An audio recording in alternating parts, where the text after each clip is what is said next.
Hello, good evening, good afternoon, good morning, wherever or whenever you are tuning in from. We're back, boys and girls, ladies and gentlemen. Welcome back to the 2024/25 NBA season, or welcome to, I guess we should say. I, of course, Bentley. You all know Ryan. Welcome back, Ryan. What's up, brothers? Good to see you. Thanks. Glad to be back. We are here because basketball is returning, I believe, Tuesday is the first game. I think so. Tuesday or Wednesday. Let's see. Preseason. Tuesday, the 22nd. Yes, Knicks, Celtics, and of course, the Lakers are playing on opening night. They're playing Minnesota. They got to get Bronny James out there in front of everyone's eyes. True. I agree with that. Okay. Good. I'm glad that somebody agrees with them because I surely do not. But we are going to talk season win totals. Last year we leaned super heavily into the betting aspect of this, like with odds and everything, and talk about value. We're going to lean a little bit away from the gambling aspect of it this year and just kind of talk basketball when it comes to these teams, right? We're still going to use the Vegas win totals, but not as much like the odds and whatnot. We'll talk a little more player analysis and stuff like that. Before we get into the win totals, do you have just a couple of words, Ryan, for the people about some anticipatory feelings coming into the season, maybe a hot take or two? I know we're going to talk about specific teams, but if you have like just an overall basketball take, I don't know. If you have nothing, that's fine. But if you got something, let it fly here. I think my take, which I have formulated over extensive research I conducted today, is I think we're going to see a little bit of a flip on the dominance of a specific team in one conference versus the other conference. Last year we saw the East dominated by Boston. I think pretty clearly was the best team in the East. I think we're going to see a flip where there is a clear best team in the West, and then a second tier below that, and then maybe a third and fourth tier. But I think there's going to be I think Boston is going to not get worse, but not be as good in the regular season, and equal out among like the top 4 or 5 Eastern Conference teams. Whereas the West, I think there will be a clear number one, which will be, I think everybody kind of knows who that is, but I think I expect that to happen, which I think is different than what a lot of people expect. I think a lot of people still expect the West to be like a 4-man kind of top, maybe a 5-team top, depending on who you add in there. I was going to say tough for 4 men to win the West, but I guess it could be done. Yeah. 5 teams are going to be in the top 4 in the West. I think there's one clear West team that I expect to be 4+ games ahead of everybody else at the end of the season, which is a large margin in comparison to last year.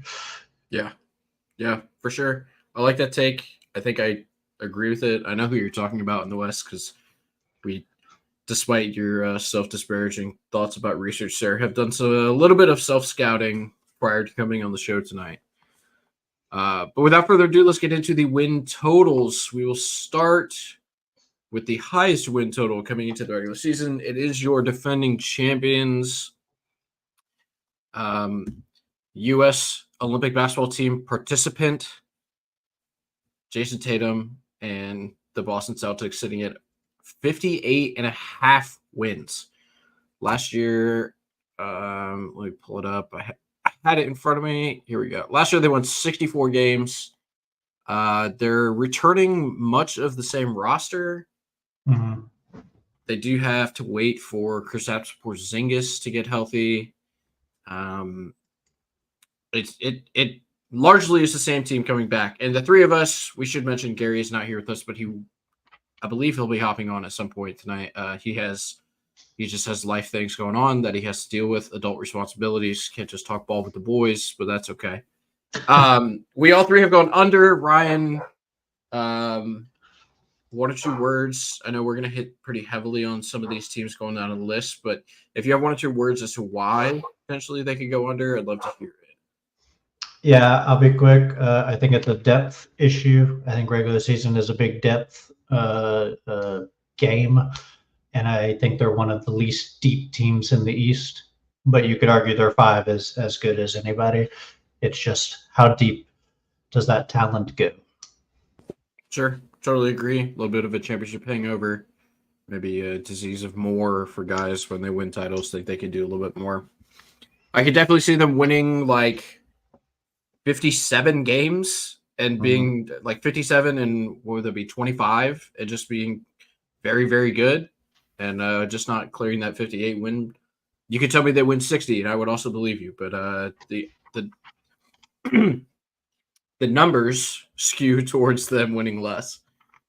All right, moving on down our list. Second highest win total coming into the season is your Oklahoma City Thunder. They won 57 games last year, so they have bumped them up they bumped them down, I guess, one game from the win total last season. We all have overs, despite being the being in the West, which, you know, inarguably is the more tough or more competitive conference between the East and West. Ryan, I will cede the floor to you for this team and let you stand on your soapbox. Yeah, I think it's the exact opposite of the Celtics. Probably the deepest team in the league. They got like, I looked at their roster today. There's like 12 guys that can play, probably 10 high level guys that are like contributors, and then another 2 just kind of hanging out that could probably play 2. Worst case scenario, Hartenstein got hurt, so maybe it's a little bit of a hot take to keep the over. I know some of us submitted this beforehand, but I still feel very confident. I have them at like 60 plus wins, which is going to be tough. The West is tough. But I think 56.5 is quite low. Just so much talent. SGA might be the second best player in the league right now. Jalen Williams, I have like a top 20 grade on him as a player. Chet obviously getting better. They can match up with anybody defensively now. They've like defensive guys at every position.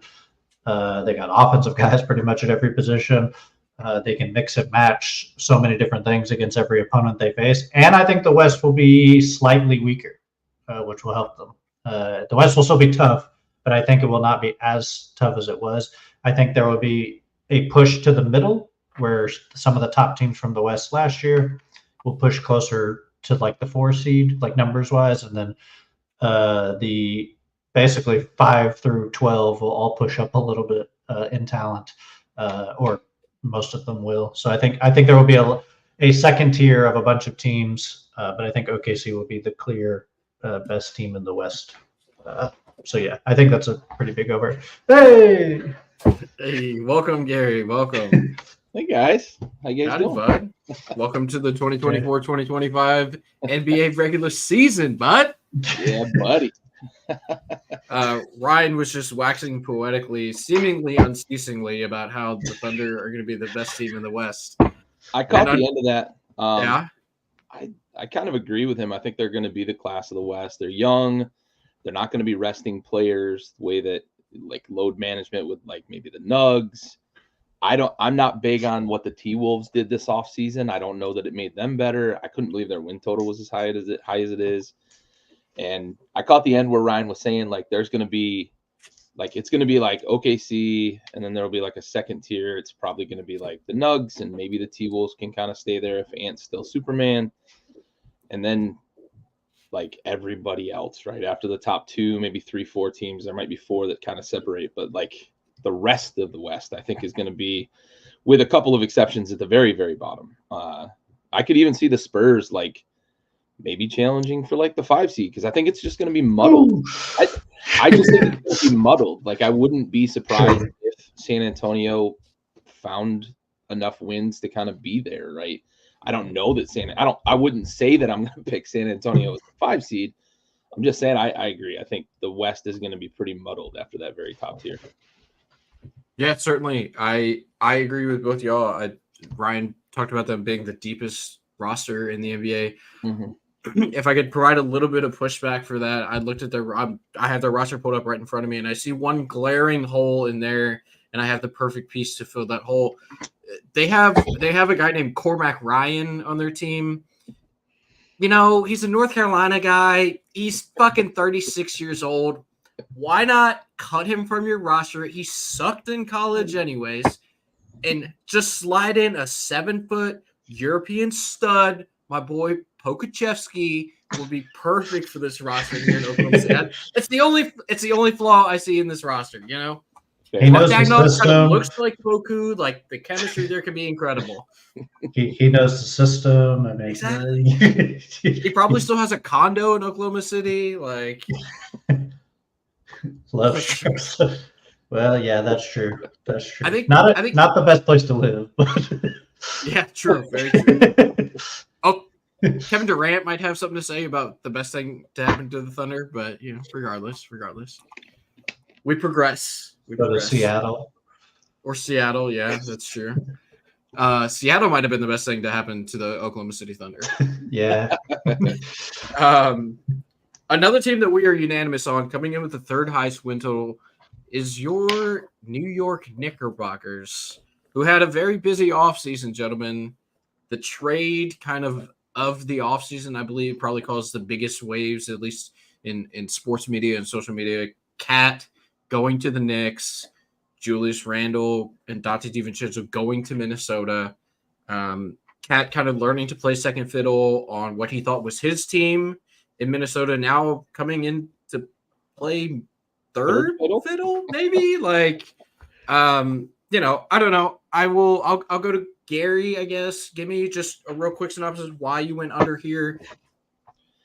Chemistry, early season. I think this could be a team that we look at maybe 2 months into the season and they're underachieving for what we would expect. I think Cat is a very drastic change from what Julius Randle was. I think the Tibbs system is a very drastic change from what Cat is used to.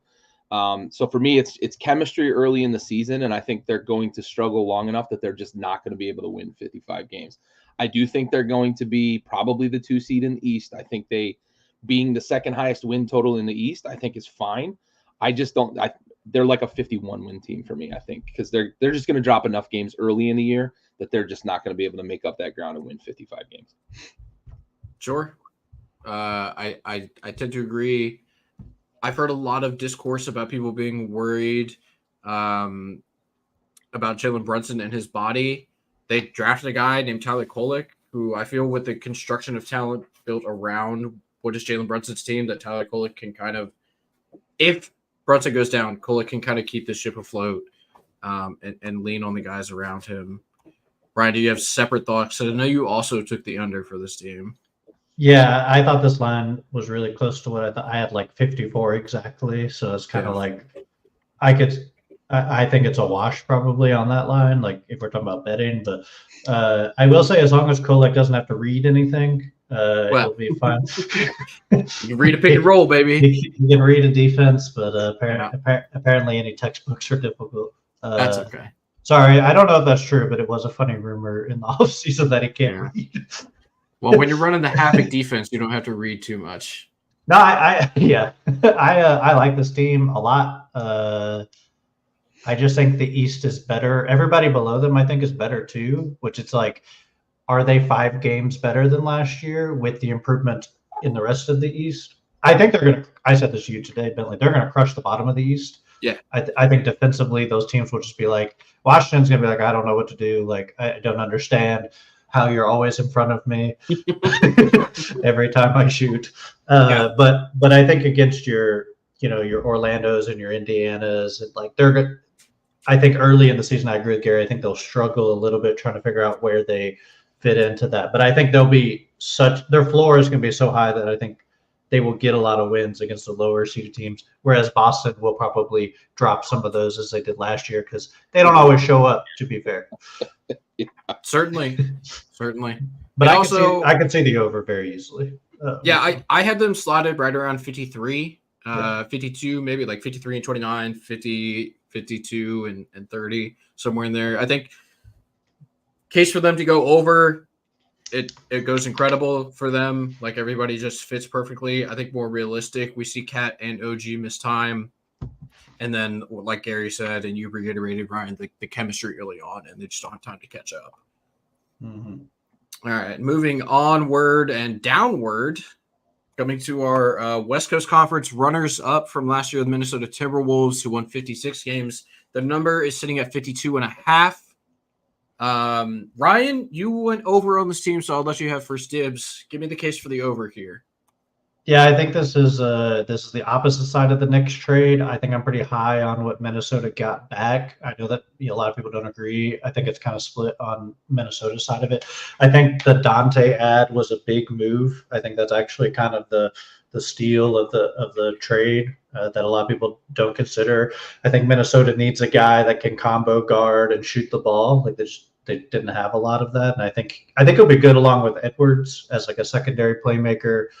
As a shooter, I mean, he shot great at the end of the season. Hasn't been a good shooter his whole career, but shot great in the playoffs and at the end of the season. I think is getting better with the ball in his hands. He's not a traditional one like a Mike Conley or something like that, but I think he adds a lot. And I think Julius Randle is better than people think. Like he was an All NBA guy 3 years ago. Mm-hmm. Like he's not just some bum because the Knicks fans are like, why doesn't he shoot good? Clearly not a great fit there, and maybe not a great fit next to Gobert, but I trust in the talent there to coalesce. And the Anthony Edwards leap. I think his efficiency was pretty bad last year for as good as he was. I think he's inefficient still.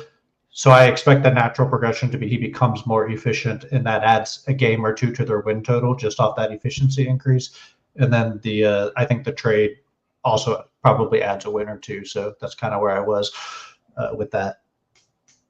Yeah, those are good points. Gary, do you have a rebuttal for the under real quick? I just think we're very far apart on what we evaluate that trade being for the T-Wolves, and that's fair, right? Like you feel one way about it, I feel a different way. I don't know how much I can trust DDV to be the guy he was in the playoffs either on a consistent basis throughout his career. If he is that guy in Minnesota, I will be wrong about this trade because I think the Julius Randle piece was the Knicks really just wanted to get rid of him, and bringing in a guy like Cat was their way of justifying, like, okay, we've got to give up DDV to get rid of Julius Randle, but we're bringing in a guy like Cat. I think that was kind of how the thought process went for the Knicks. And I don't like the fit with Randle next to Gobert. I don't like Randle's style next to Anthony Edwards. Plus, I don't know that I can trust DDV. Again, like I said, if DDV is that guy that he was during the playoffs, I will be wrong about this trade, and the T-Wolves will probably win 54, 55 games. Anthony Edwards plus what DDV was in the playoffs as your backcourt is tremendous, and they're going to be awesome. I just really worry about what Julius Randle. He's kind of a black hole. He likes to pound the pavement or pound the court, and that's not the style that you really want in a big man that's going to be next to Anthony Edwards. We saw that was the reason Cat took a back seat and became the second best or second option or second focus on that team, because Anthony Edwards is better with the ball in his hands. He's one of the best, if not like maybe he is the best player on the planet right now with the ball in his hands. What we saw over the summer was unbelievable. I don't know how it fits. So that for me, I think they're going to struggle quite a bit with trying to figure out what their identity is. And I've got them around like 48, 49 wins this year. Yeah, I don't think they're going to be a bad team. Like I don't want it to sound like I think they're going to be a bad team. I just 50, 54, 55 wins just feels like too much for this team. Yeah, I think the fit is scary. I do want to say they're going to be extremely physical with Randle and Nickeil Alexander-Walker is very physical on the perimeter.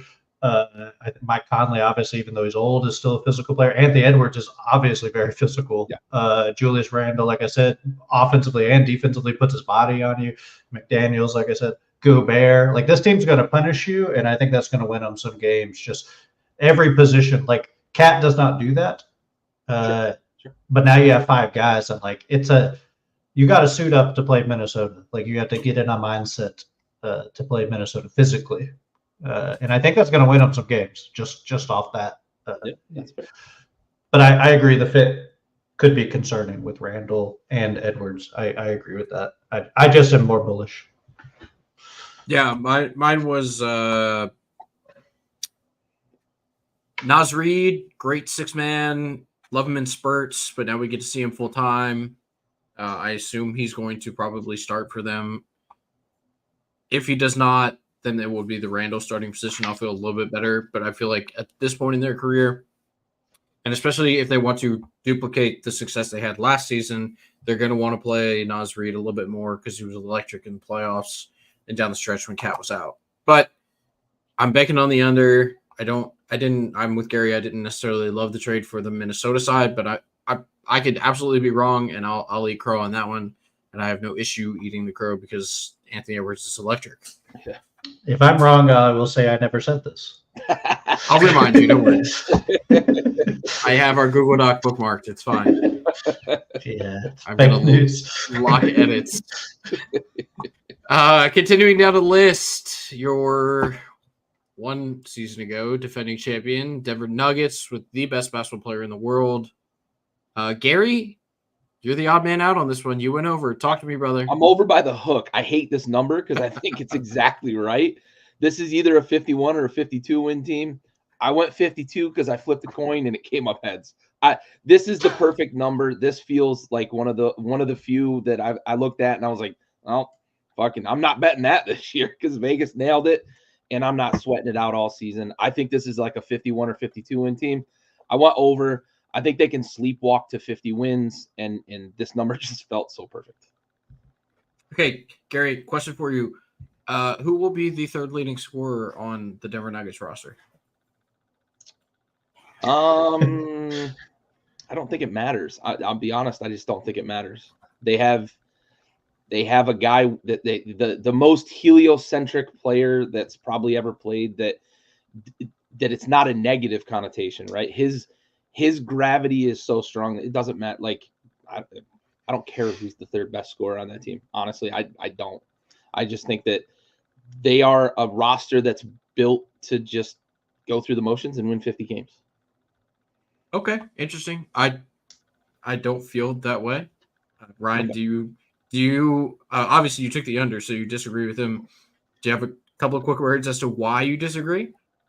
I still worry about Jamal Murray being 100%.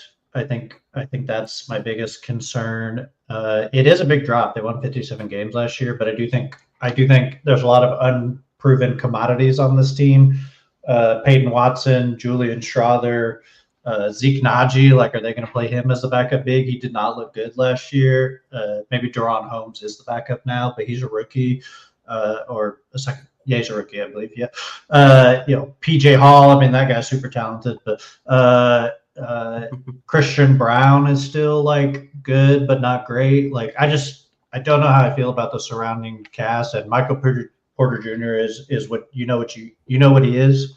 I think it's a Jamal Murray conversation because I think he's going to have to be really good because I don't feel comfortable with the rest of the team. And I think in the regular season, that's what matters. I do think this is a good playoff team. Yeah.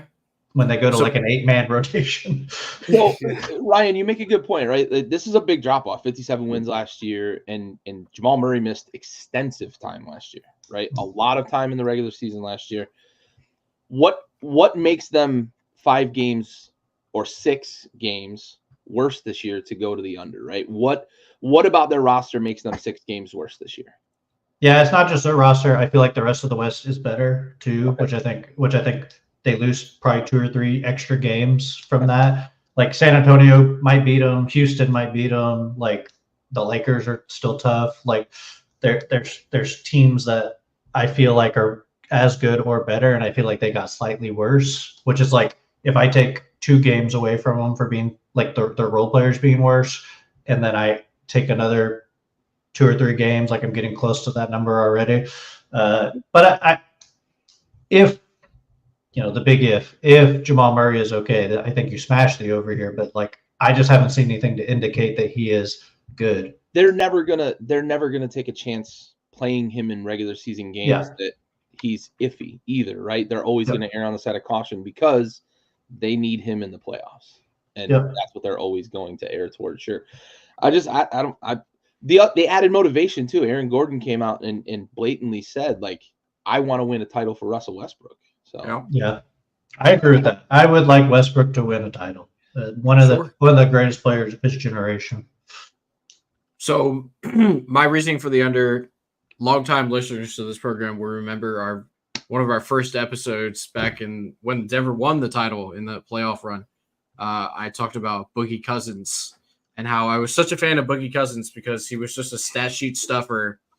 And I made the comparison to Michael Porter Jr. being the new Boogie Cousins. It was a bad comparison because Boogie Cousins had his own team, but I was kind of saying that if Michael Porter Jr. were to play in a position where it was his team and he was the focal point, he would be the new Boogie Cousins, right? So my under is a bet because it's a bet on Michael Porter Jr. not taking that leap, right? Because I think in order for them to be as competitive, like Ryan said, in a West where the bottom is going to be better than it was last year, because you have teams like Houston that will probably be better. You have teams like San Antonio that will be better. You have Ja coming back in Memphis. They will probably be better, right? Michael Porter Jr. is going to have to take the next step to fill in empty spots within this Denver Nuggets roster. And I've seen enough basketball from him to realize that it's probably not going to happen. He is what he is. He's a guy you want on the court in a playoff series. But if you're relying on him to be a 22-point scorer night in and night out in the NBA, even with the best player in the world, I just don't foresee that happening. I'm kind of with Gary where I'm right around the hook. This is a 50-win team. They could win 50 anywhere from 50 to 53, and it wouldn't surprise me, right? But I'm leaning slightly to the under. I still think they're incredible. Anytime you have, I'll say it again, the best basketball player in the world, you're going to win a lot of games.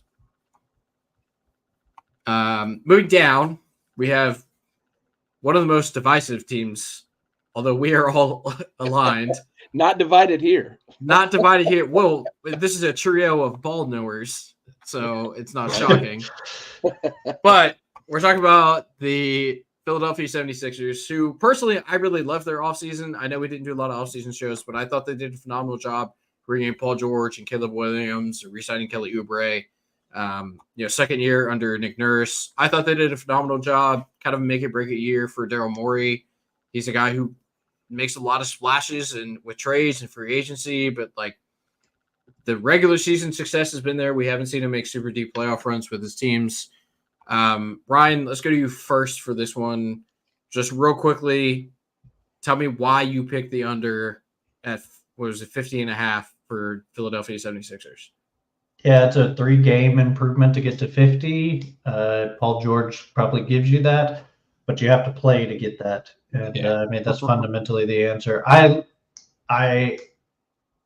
like the team in the playoffs again. The East is also better. That's really I think the middle of the East is pretty decent. So I think they'll probably be at 48 wins, something like that, similar to what they had last year would be my guess. Gary, you agree? I agree basically entirely with what Ryan said. If they're healthy in a playoff series, this is a dangerous team.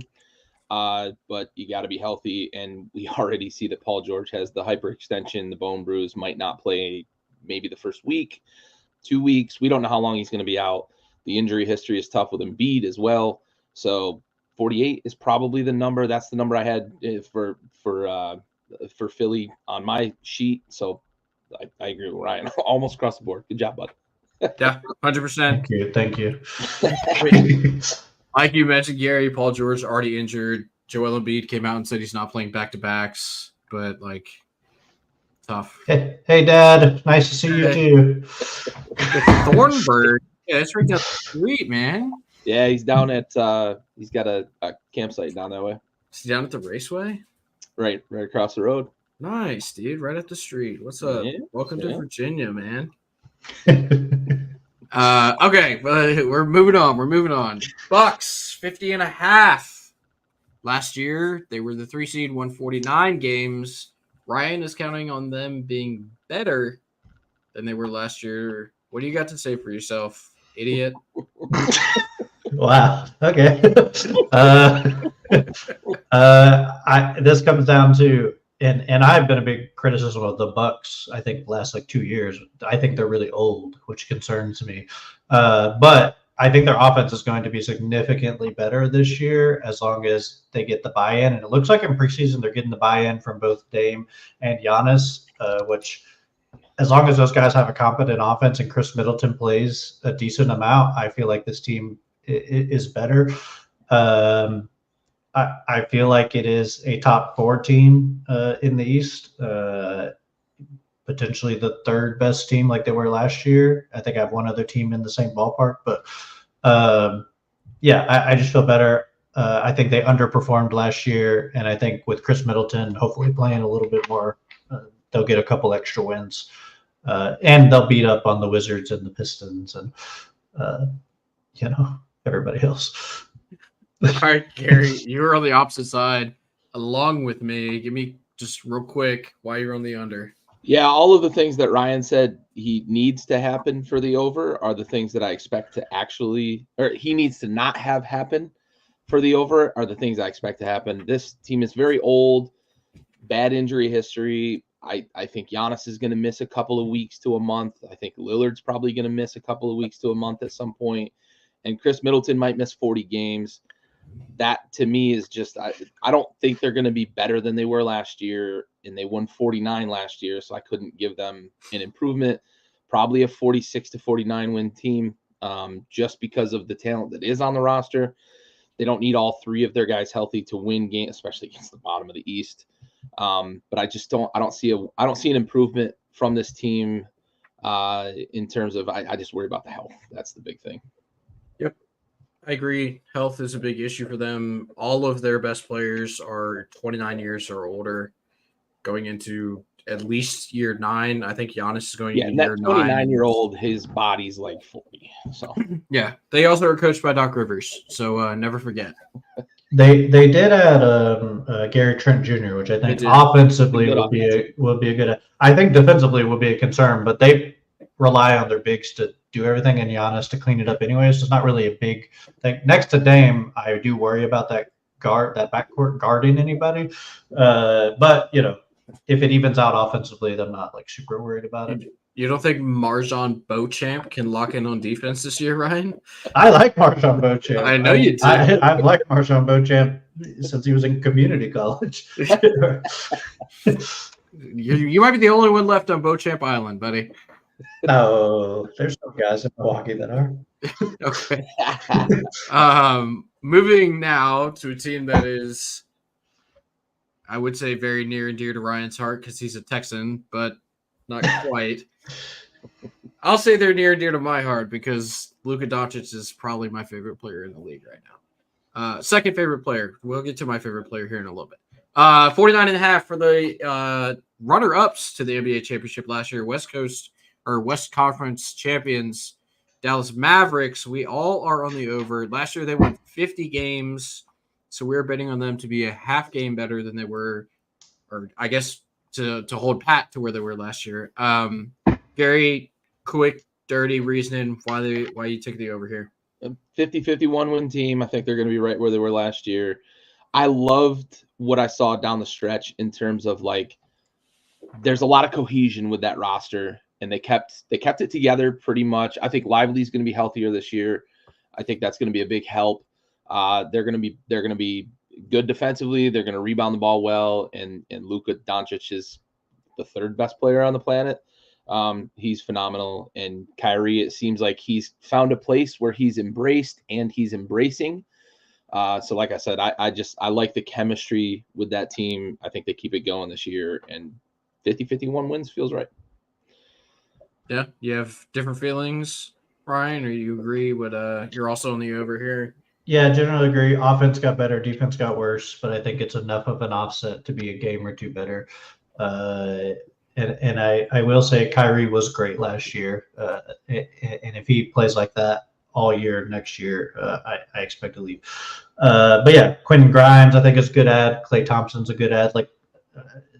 Dinwiddie playing, these are guys that I think will contribute, especially offensively. So I feel pretty decent about it. Yeah, I was very excited about the Najee Marshall addition to this roster. Yep. I think they're going to love him in Dallas. He has a lot of defensive versatility. He can defend anywhere from 2 to 5, basically. He's not going to stick with your your shifty point guards, but it gives them a little more defensive versatility.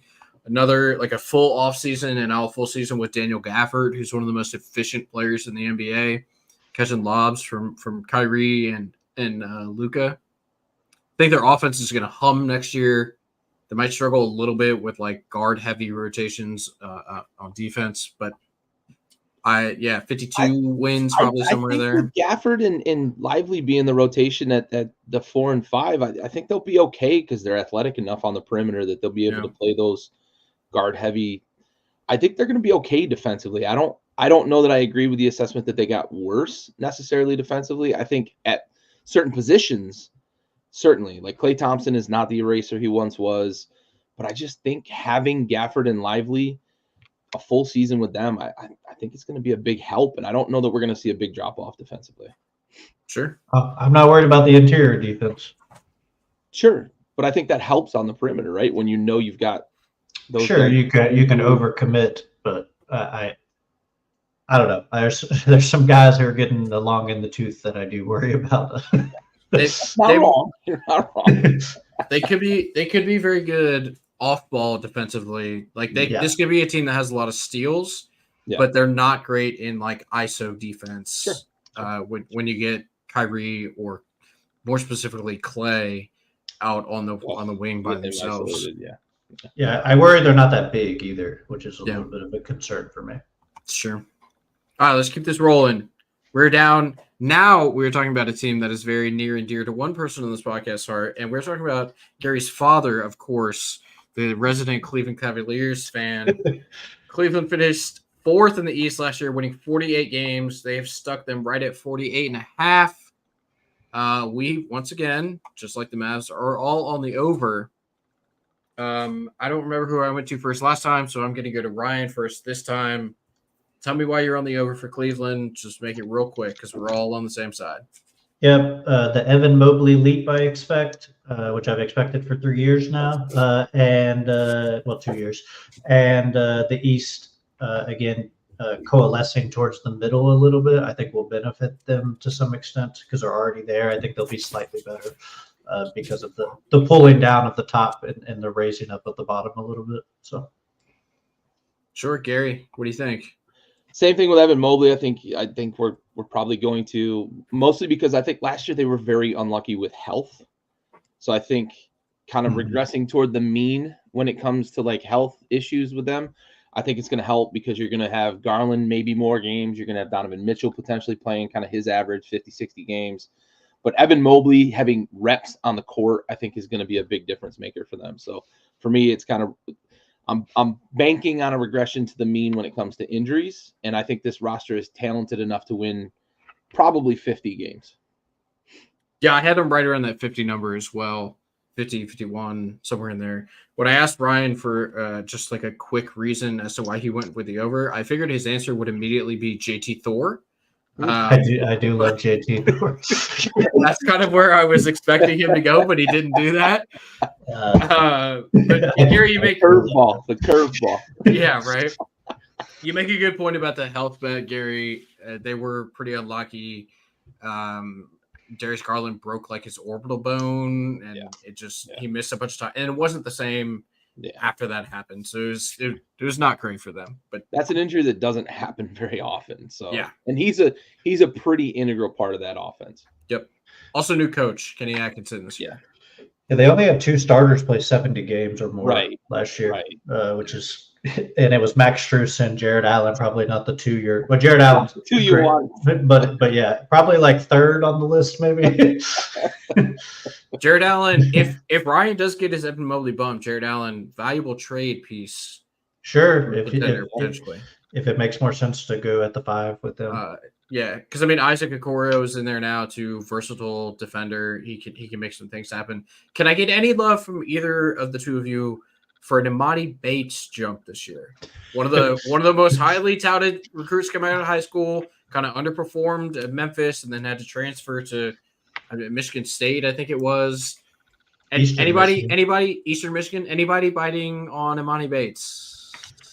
I feel pretty good for a guy who was listed as like a great long shooter that shot 30% last year. Okay. Yeah, feel great about it. Okay. Hey, I'm just look. He was. We can all agree he was one of the most intriguing guys like 3 years ago. So Sure. Yeah. It's there, right? If he's going to make the jump, it wouldn't be a big surprise. But I'm not. No, it would be. Well, I guess I'm not throwing my hat in the ring. It The wouldn't be pedigree guy. 5 years ago. I'd be like, yeah, he's the best player on Cleveland. Okay. All right. Hey, I was just tossing it out there. Just putting the chum in the water. I agree. The pedigree's there. All right. Moving on to a team that is very near and dear to my heart because as a Wizards fan, I don't have a lot to root for, so I just root for Duke players. You know what I'm saying? And the best Duke player in the NBA right now is Paolo Banchero, and he plays for the Orlando Magic. They last year won 47 games, and their current over/under going into the season is 47.5. I am the only one that is on the over, so I will take the floor here, and then I will give you guys the chance to unsuccessfully defend your positions. This team is better than it was last year. Franz Wagner, there are folks in the world that believe that playing on the global stage and being around professionals for an entire summer playing in the Olympics, like Franz Wagner did, is very good for one's career in their professional development. So I'm looking for Franz to take the step. He certainly can't be any worse than he was last year because he severely underperformed, in my opinion. I also, if you remember, in the playoffs last year, said that Anthony Edwards was getting all of the praise in the world heaped on him. He was getting Michael Jordan comparisons when he was carrying that Minnesota franchise into the Western Conference Finals. And I said, everybody keep the same energy whenever we see Paolo Banchero do this with the Orlando Magic. Now, unfortunately for him, Cat came over to the Knicks. Paul George came over to the Sixers. Boston is an absolutely loaded team. So I think there are 4 teams probably be better than them right now in the Eastern Conference, maybe 3. I can be convinced of that. But I believe in Paolo Banchero. He was the number 1 pick for a reason. He was the best player in college basketball the year that he was there. I cannot be convinced otherwise. He should have won a national title, and they were robbed of it by those hooligans over at UNC. I believe in this team. I think that Anthony Black, the people, who are longtime listeners on this show, will know how I feel about Anthony Black. I watched a ton of him in college. The guy's a very good basketball player. It takes time for people who are not super polished to learn obviously, over Jason Tatum. Like, come on now. This is it. He couldn't even get minutes on the Team USA roster. Like, the only reason Paolo didn't is because it was LeBron's going away tour. In 4 years, when LeBron is retired, Paolo will take over the LeBron role on Team USA. Just will get LeBron ready be for it. retired in 4 years? That's a fair question. Regardless, I think this team will be better. They're going to have to play Jet Howard, who NBA pedigree, right? His dad was an NBA player. If they are able to solidify that point guard position, which I think Anthony Black will have to step up in order for this over to hit. So this is a bet on Anthony Black. Jalen Suggs, very good defender. Anthony Black, pretty good defender. Yeah, right. I believe in this team. I think they're very good. Wendell Carter is a good center. I believe in this team. I'm taking the over. This is a Paolo Banchero and Anthony Black bet with a Franz Wagner jump. Gary, you were on the other side, the under here. Talk to me. So I mentioned this is one of those teams, like, this number feels exactly right. I flipped the coin. It came up tails this time, so I'm under. I think it's going to be by the hook. I think this team is better than last year, but I think they're going to win the same number of games. Last year, if you recall, I was very bullish on the Magic, and I was right. They beat their win total, I believe, by like 7 games or 6 games, their prediction. So, like, I just think that they're a better team this year, but the East got better at the top. I think that there's going to be more competition in the middle in the East. As Ryan said, 47 wins feels like the right number. However, I will say this, looking past the regular season, I don't think, as long as they figure out the point guard position, they've got to figure that out. They still have 9 guys that they think they can run at point guard, and they just cut it down to 2 or 3. We know Jalen Suggs is great. Just play him more. And then if it's Anthony Black, let's lean into it. I'm counting on by the trade deadline they figure out what their guard rotation is, because I think this is a team that could be in the Eastern Conference Finals. I think this is a team that's good enough in a 7-game series to beat any other team in the East not wearing green and white. That's fair. Ryan, counterpoint me to no avail. I think they're better. I just think someone had to be under, and it was like Indiana or Orlando, and I feel better about Indiana. Again, this number feels pretty good to me. I think they're like a 49 to 45 win team, so it's probably right in the middle of that. So I don't feel strongly about the under, but I think the team is better, but so are a lot of the teams that were directly below them, and some of the teams directly above them were better. They're going to have to shoot significantly better, and I think KCP and Jett Howard and those guys will do that. But I do still have some concerns about Paolo's ability to leap past where he is right now, which I've said before. Answer me this, Ryan, because this question could hinge on two of your picks here. Do you feel more strongly about the Milwaukee over or the Orlando under? Because that could be the Milwaukee over for sure. So you feel more strongly that Milwaukee will win more games than projected? Yeah, then I feel that Orlando would lose more. Yeah. Or Okay. Win less, I mean. Win less. Okay. That's fair. Yeah, I feel significantly more strongly. Orlando would be on near the bottom of my strong feeling list. If I was to take all 30 teams, it's in the bottom 10. All right. Because I think if Milwaukee goes over, that probably lends itself to the possibility that Orlando is going under, right? Sure, and that's baked into it to some extent. But I also think Orlando could make a very small jump and win 48, 49 games as well. So that wouldn't shock me either. And Brooklyn is just historically bad, and they beat them up. That's not crazy to me. Okay, that's fair. You guys are wrong, but it's all right. I just said I didn't feel great about it.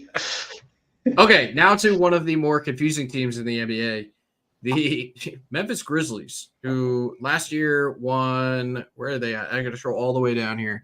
27 games. Okay, so they are projected to win 47 games more than they were last year.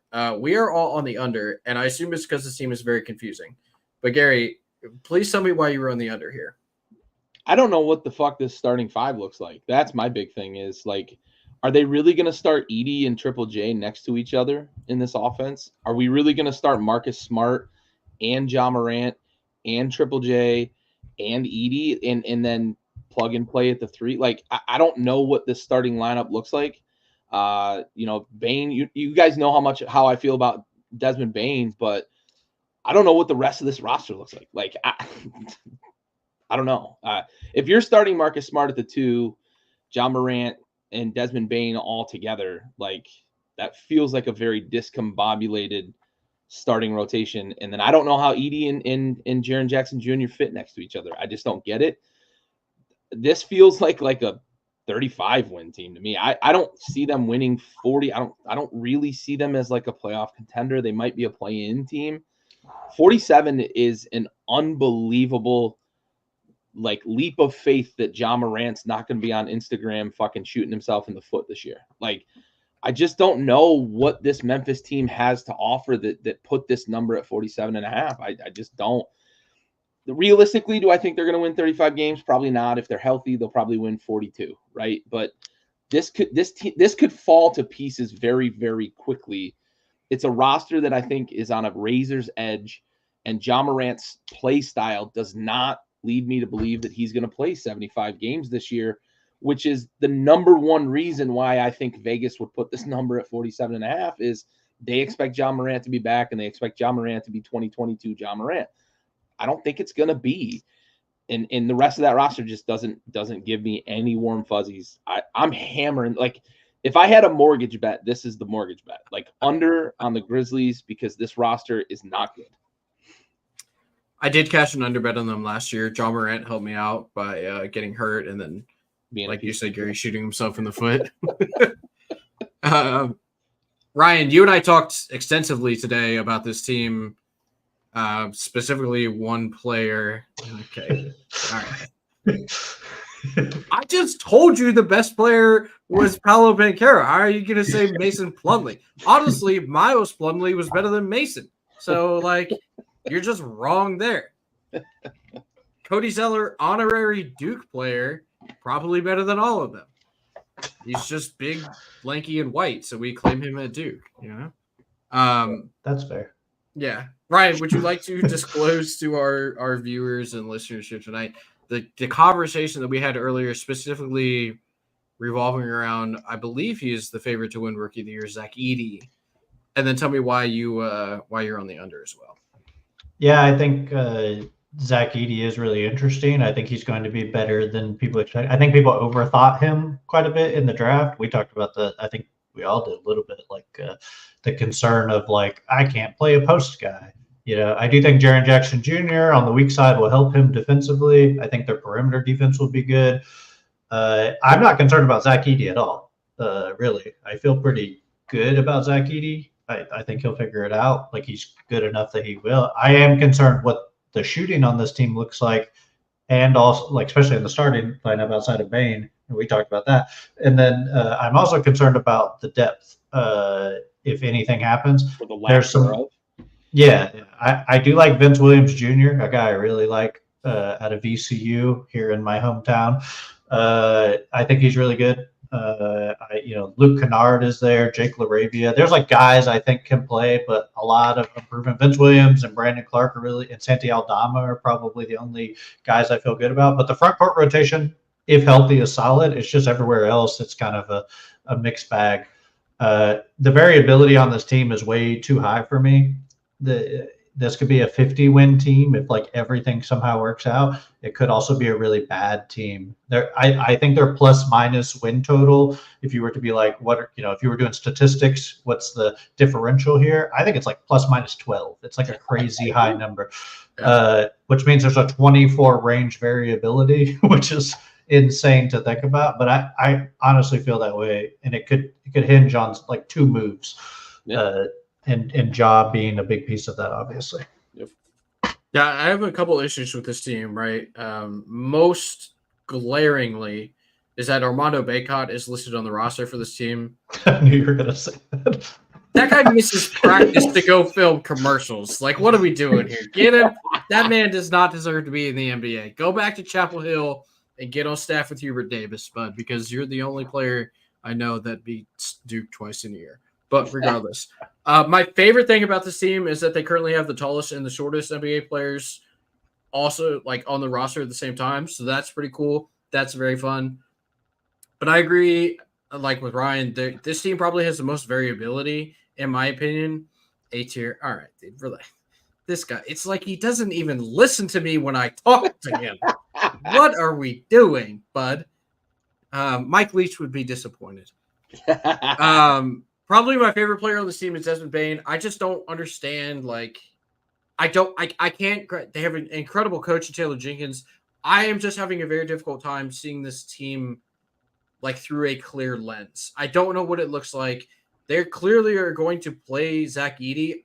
Are they going to dump it to him in the post? I don't know, because you mentioned Josh's play style, Gary. Like it is not conducive to bring the ball up the court slowly and then dump it to a big man in the post. It's not conducive to having a guy like Edey in the post. Exactly.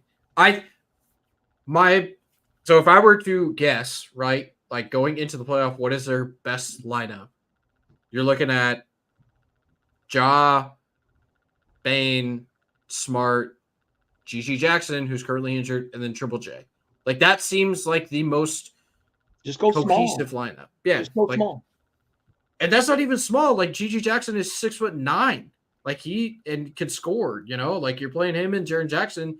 You're playing. Yes, it is small ball, but like sure. He's not a small individual. But you're not a tiny lineup. You're not exactly. You're not Dub's small ball lineup. Yeah, I don't know. This team just confuses me. I don't know what Brandon Clark is going to look like. Does not feel like the most like erratically assembled roster in the NBA, with the exception of the tanking teams. Like let's take them out of the Wiz and the Pistons weird roster construction. But like of the teams that you think could be like competing for a playoff spot, is this not the most like I threw darts at the wall and put this roster together team?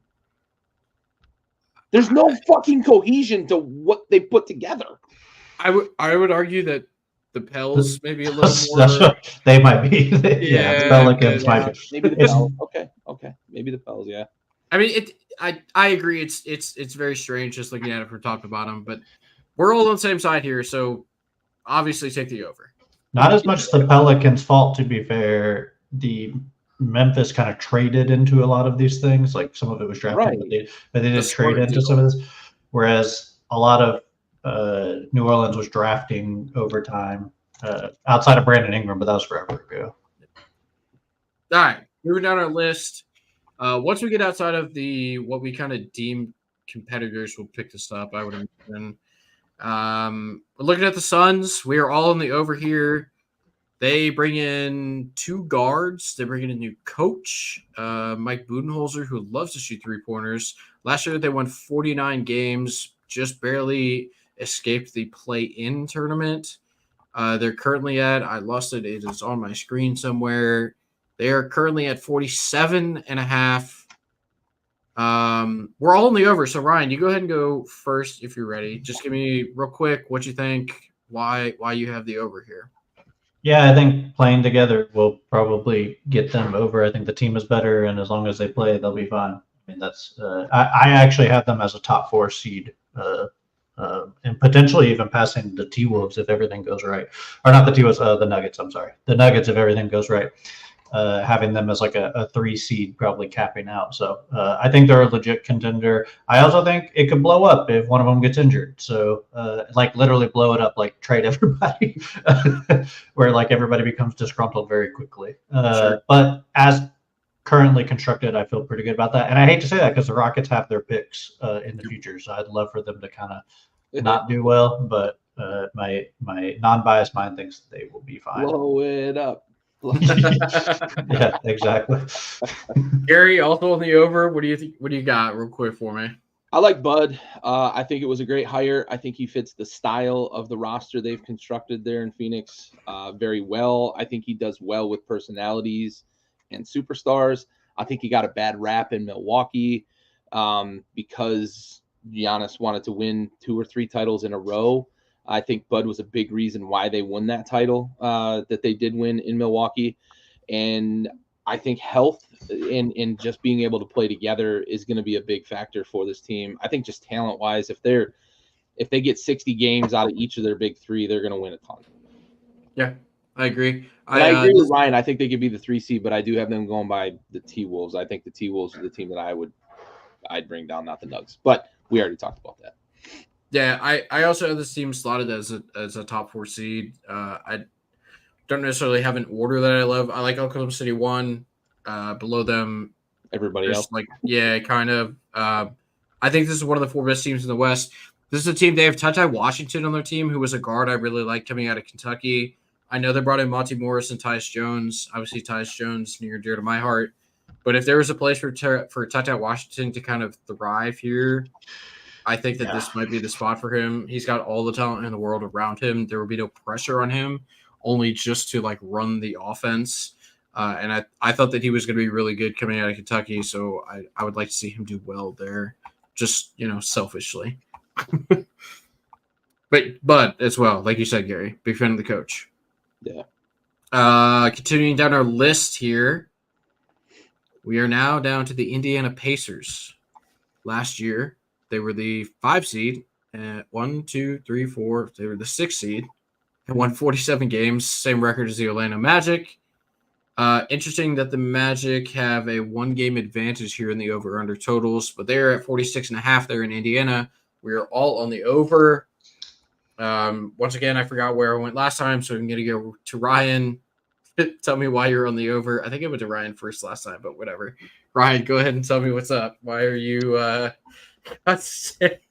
okay. Now he doesn't even know who Jalen Johnson is. He's just Googling Duke players in the NBA.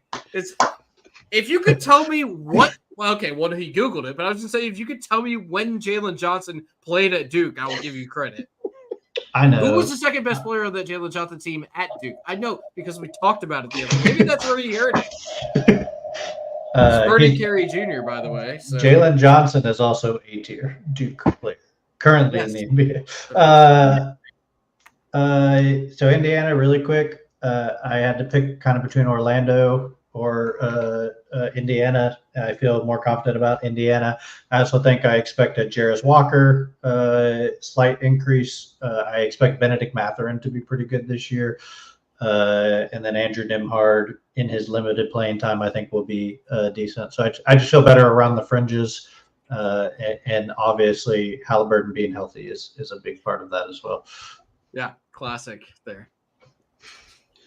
Gary, do you have similar thoughts? I'm not betting this number. That's my thought. I have them winning over this number by the hook. I think they're a 47-win team. Also, I think they're going to be right there with Orlando, right neck and neck. It's probably going to come down to tiebreaker in terms of seeding in the East. I think they are a good team. I think that they are a fairly deep roster, and I think they're going to be right there. 47 wins. Again, this is one of those. A handful of these teams. I was like, man, that number feels exactly right. I went over on a couple. I went under on a couple, and I ended up over on Indiana and under on Orlando. But I think they're going to be right there, basically same record. Yeah, this for me it's an over because they were the best offensive team in the league before Tyrese Halliburton got hurt.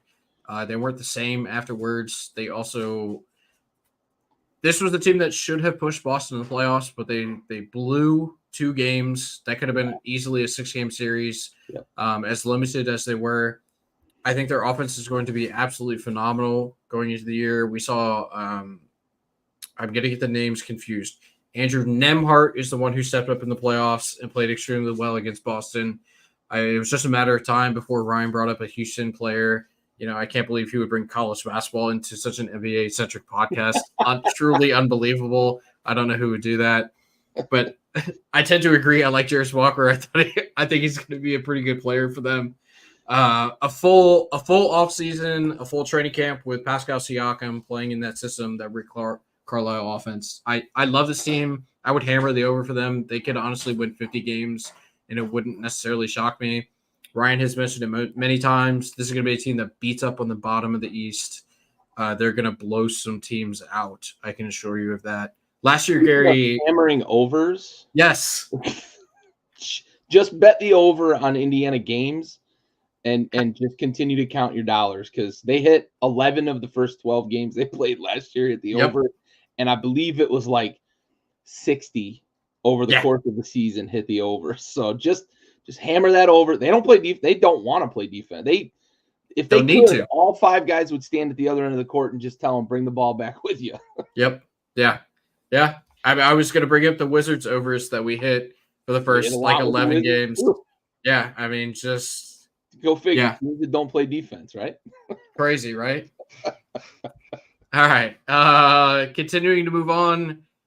The Sacramento Kings, a team who won 46 games last year. We are all on the over. I'm going to go out on a limb and guess that this is basically because of the addition of DeMar DeRozan, and this is a regular season bet and not a postseason bet. So this time I will go to Gary first. Tell me why you're on the over here. You're exactly right. I also expect them to be a little healthier this year. They did have a couple of bouts with, De'Aaron Fox was kind of slowed at times a little bit last year as well. I love the addition of DeMar DeRozan. I think it's a steadying veteran presence, and I expect Domantas Sabonis to have 143 double-doubles again this year. Right, 48. I don't think they're going to blow by the number, but probably a 48-win team. Yeah. Yeah, I think Keon Ellis and Devin Carter will be a big enough difference maker. I think Keegan Murray is going to shoot the lights out of the ball. I think he's going to take like 10 threes a game at his size. I think this is a very fun team to watch as well. Just pretty high on the league pass rankings. I think if you can stay up late enough to watch them, if you're on the East Coast. Yeah, I feel good about the fringe improvements. I think they'll be better out there, and I do think DeRozan, especially in the half court, will be very beneficial, which I think they struggle a little bit with because Sabonis is really their half court and the shot clocks. Yeah, of course. Sabonis was really what they relied on for like their offense in the half court, but I think DeRozan will improve that a lot as well. Them together, so it solves one of their bigger issues, I think. Yeah, Devin Carter and Malik Monk running that second team. Whenever we've known that the Kings had a very impactful offense when all their starters are playing. Now I think Monk and Carter running that second team are going to be obviously not as good. They're going to be one of the better second team units in the NBA this year. So they're another team that's going to score a lot of points this year. So I'm with you guys. I think I agree all across the board here. Next team, one of the more, we just talked about it, confusing rosters in the NBA. Gary, you are the only one going with the over on the New Orleans Pelicans and Willie Green and them boys down south in the Bayou. I would love to hear your reasoning. I mean, they won 49 last year, so I don't know that they got demonstrably worse. I actually like the move they made with DeJounte Murray because I think it's a roster that I think they're leaning into. We're an ISO ball team, right? With that move, because they already have BI. Zion's a very ball dominant guy. They're just going to be an ISO ball team, kind of like the Suns decided they were going to be. I don't think they're going to win 50 games. I don't think they're going to win more than they won last year. I just think that this team, this roster is going to be just about the same as they were last year. So give me 48 wins for the Pels. I know that there's a lot of concerns in terms of like they're kind of just throwing as many ingredients as they can in the bowl and trying to make a stew out of it, but I think that they've got, from a talent perspective, they've got enough to be as good as they were last year. So 46.5, I'm going to take the over. They're not going to blow by it. It's going to be a sweat down the stretch, but give me 48 wins for this team. Sure, Ryan, a rebuttal for the court? Yeah, I mean, I think when Eves, Missy, and Daniel Tice are your bigs, that worries me. And I like Missy as a above the rim big defensively and offensively to some extent, but it just really concerns me. Like, I think Zion might be an all NBA first team guy with the team that's constructed. I just don't know how many games that wins. I think Herb Jones as their starting five will benefit Zion individually a lot. I just don't think the Brandon Ingram Zion fit is great, and I worry about that. And I worry about them defensively with size. Like, Zion's not a good defender. Herb Jones is a good defender, but do you want him to play the five? You know, like that's my concern. And then Trey Murphy the third's health. Like there's a lot of issues. But again, a lot of talent on that team. So if they figure it out, it's a scary team. I just don't know if they will. Yeah, I wanted to go over here. I really, really did. I love Zion. I love BI. I don't love them together. Yeah, believe it or not. Paolo Banchero plays. Zion misses a lot of games. Best ability is availability. Yeah, Yep. so Paolo also went further in the NCAA tournament than did Zion, but whatever. Not a big deal. Talking about the past here. Finally, a good take from our good friend BK here. He's getting on the right track. I sent him my over/under list, and it kind of flowed through him. Nice. So, but no, I really wanted to go over. I love the DeJounte Murray addition here. I think it makes that team very, very good. Makes it very. I hesitate to say very good. It makes it better defensively. I think it gives them the flexibility to move CJ McCollum to the second team to bring him off the bench. At this stage in his career, he just doesn't have the legs to play a ton of minutes, right? Like, you're looking at like 26 minutes a night. That's probably where he should be. Ryan brought up the defensive limitations with playing Herb Jones a ton of minutes at the five. The under bet here is I think there are teams that won fewer games than them last season that are going to be better this year than they were last year. And you just have to cut wins somewhere in a situation like this. I love watching the Pelicans because I do like watching their players in that team. I think Willie Green's a good coach, but I don't see it gelling a lot. There's been a lot of consternation about the BI and Zion can like team up. And I think that if they don't make a deal, that could come to a head this year, and we see it kind of flounder. All right, moving to the second tier, I guess we want to call them, to the right side of our spreadsheet here. The Miami Heat projected 44.5 last year. They won 46 games. They did lose Caleb Martin. They're getting a full offseason and a full year out of the guard they traded for. He played at Louisville and then in Boston. and then in Charlotte, Terry Rozier is his name. And I'm so bad at this. Somebody needs to get my head on straight. We're all on the under. We're all on the under. Gary, tell me why you were on the under, please. They didn't improve, and Jimmy Butler's a year older. Jimmy Butler wasn't as available last year as he's been in the past, and the ceiling continues to come down for this team. You can't rely on undrafted free agents and kind of real frugal trades all the time in the NBA. It's a very star-driven league. I think their star power is fading. This is a team that I think finishes right about 500. I think it's probably a 41, maybe a 42 win team. They just don't have any juice. That's the big thing for me. That I know the East is going to be pretty interesting in the middle. The Heat, I think, are the team that gets left out of those teams in the middle. 41, 42 wins. But they just don't have it. What do you lean on? Right? Bam. Are you going to lean on him for 82 games and expect him to go win games individually? I think he's a great player. I just don't think he's that guy. So give me that. I think they're going to beat up on the teams at the bottom. They're going to surprise a couple of the teams at the top once or twice this year. I just don't see it. Ryan, what do you think? Yeah, I think if I have any brand, it's America's #1 Heat hater. So I guess I have to. You got to get that T-shirt made. Though I think Bam has looked pretty good in the preseason, taking a lot more shots, which he kind of did in the Olympics as well. Like took a lot. I think he needs to be better offensively for them to have a chance. And I like Ware. I think Ware looks really good in the preseason as a rookie. I think he's a big athletic guy that can do a lot of different things. It's just, is his head on right? Is his energy good? And maybe and we talked about that in the draft. Is Heat culture perfect for him? It might be. But yeah, I just feel like they got worse outside of like Ware and a Bam improvement. I don't know if that's enough. So. Yeah, I waffled a lot on this one, I'll be honest. I would love to have the over because I know the bottom of the East is so bad. I'm not a Tyler Hero believer. I know that we talked about him last year as being, the most valuable player in the NBA just based off of trade rumors. He doesn't do it for me. He's one of the few Kentucky guys that came to the NBA and didn't get better from the guard position at least.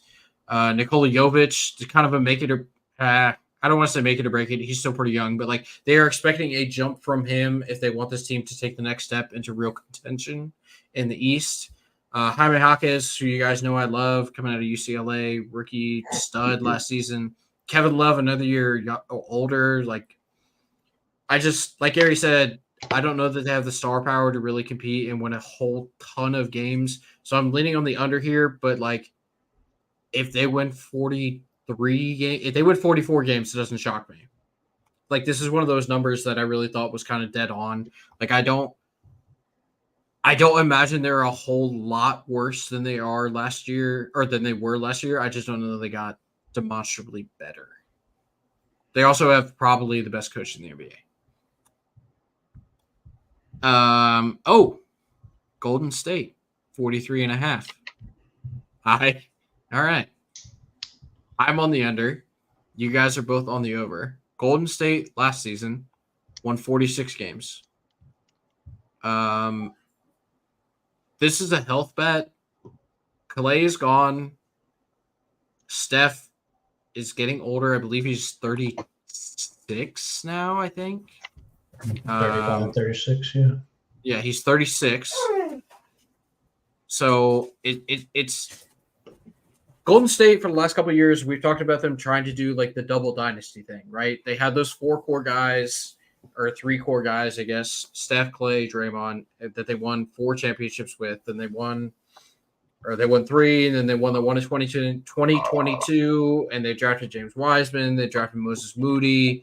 They drafted Kuminga. They brought in Podziemski. They were trying to do the dual timeline thing, and it has not really worked out. Who was the best player they got from trying to do the dual timeline? Was it you good, Ryan? You fucking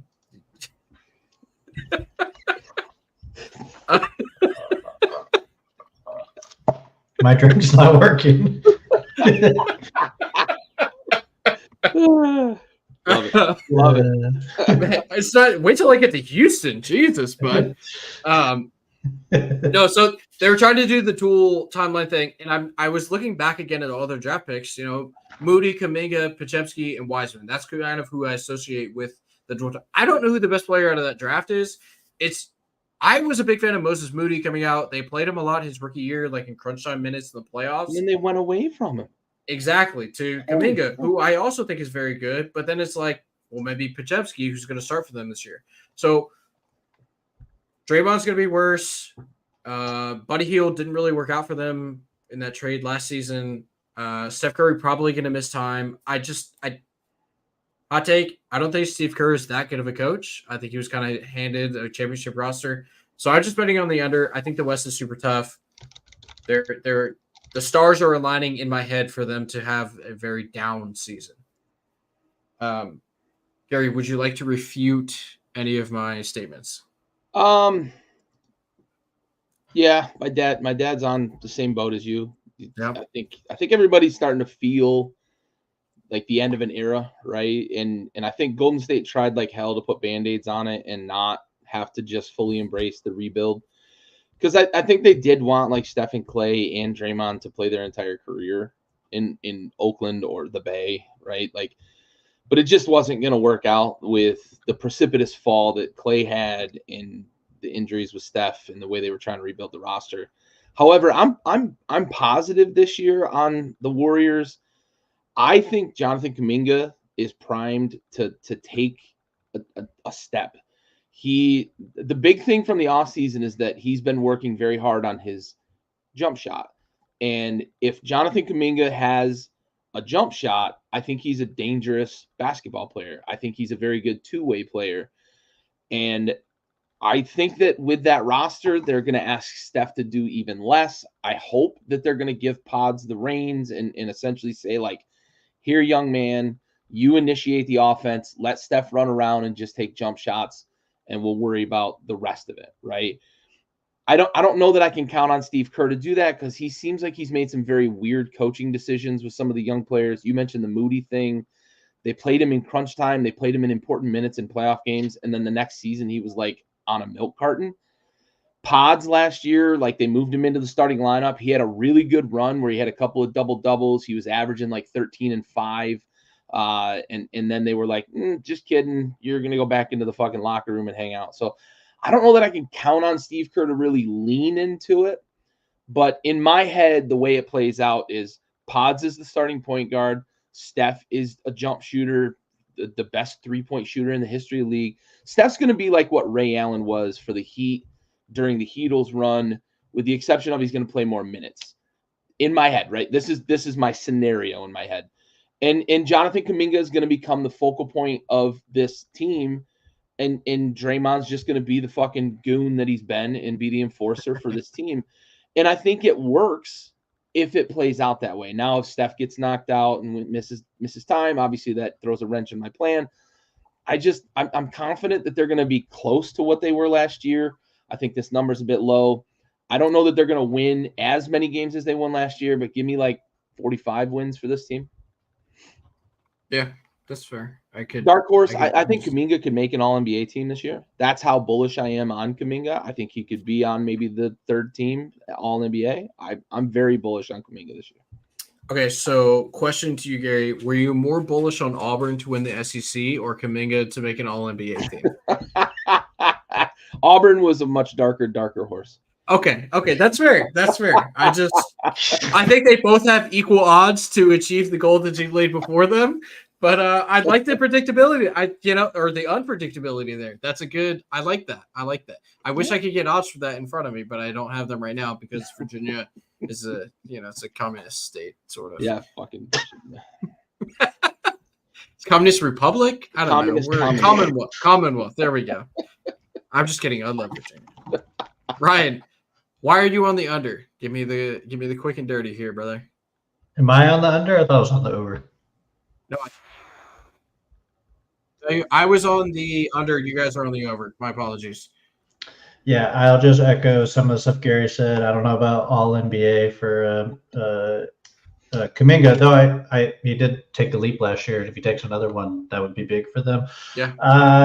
I feel good about some of the additions. Kyle Anderson, I think more Pods is good. I think DeAnthony Melton can play. I think Trace Jackson Davis showed he obviously was a talented player that didn't want to be drafted by any team but a contender. Buddy Hield, obviously, just more shooting, kind of a Clay-esque replacement. And if Andrew Wiggins is just like average version of Andrew Wiggins, I feel like okay with him. So it was more of a math thing with the rest of the West, but I do like some of the French stuff. I think Kyle Anderson, like I said, is good. And some of their young guys getting better. Moses Moody included in that. Sure. Yeah, if Moses Moody plays, as Gary pointed out. Yeah. All right. Well, Ryan, we have now made it to your team.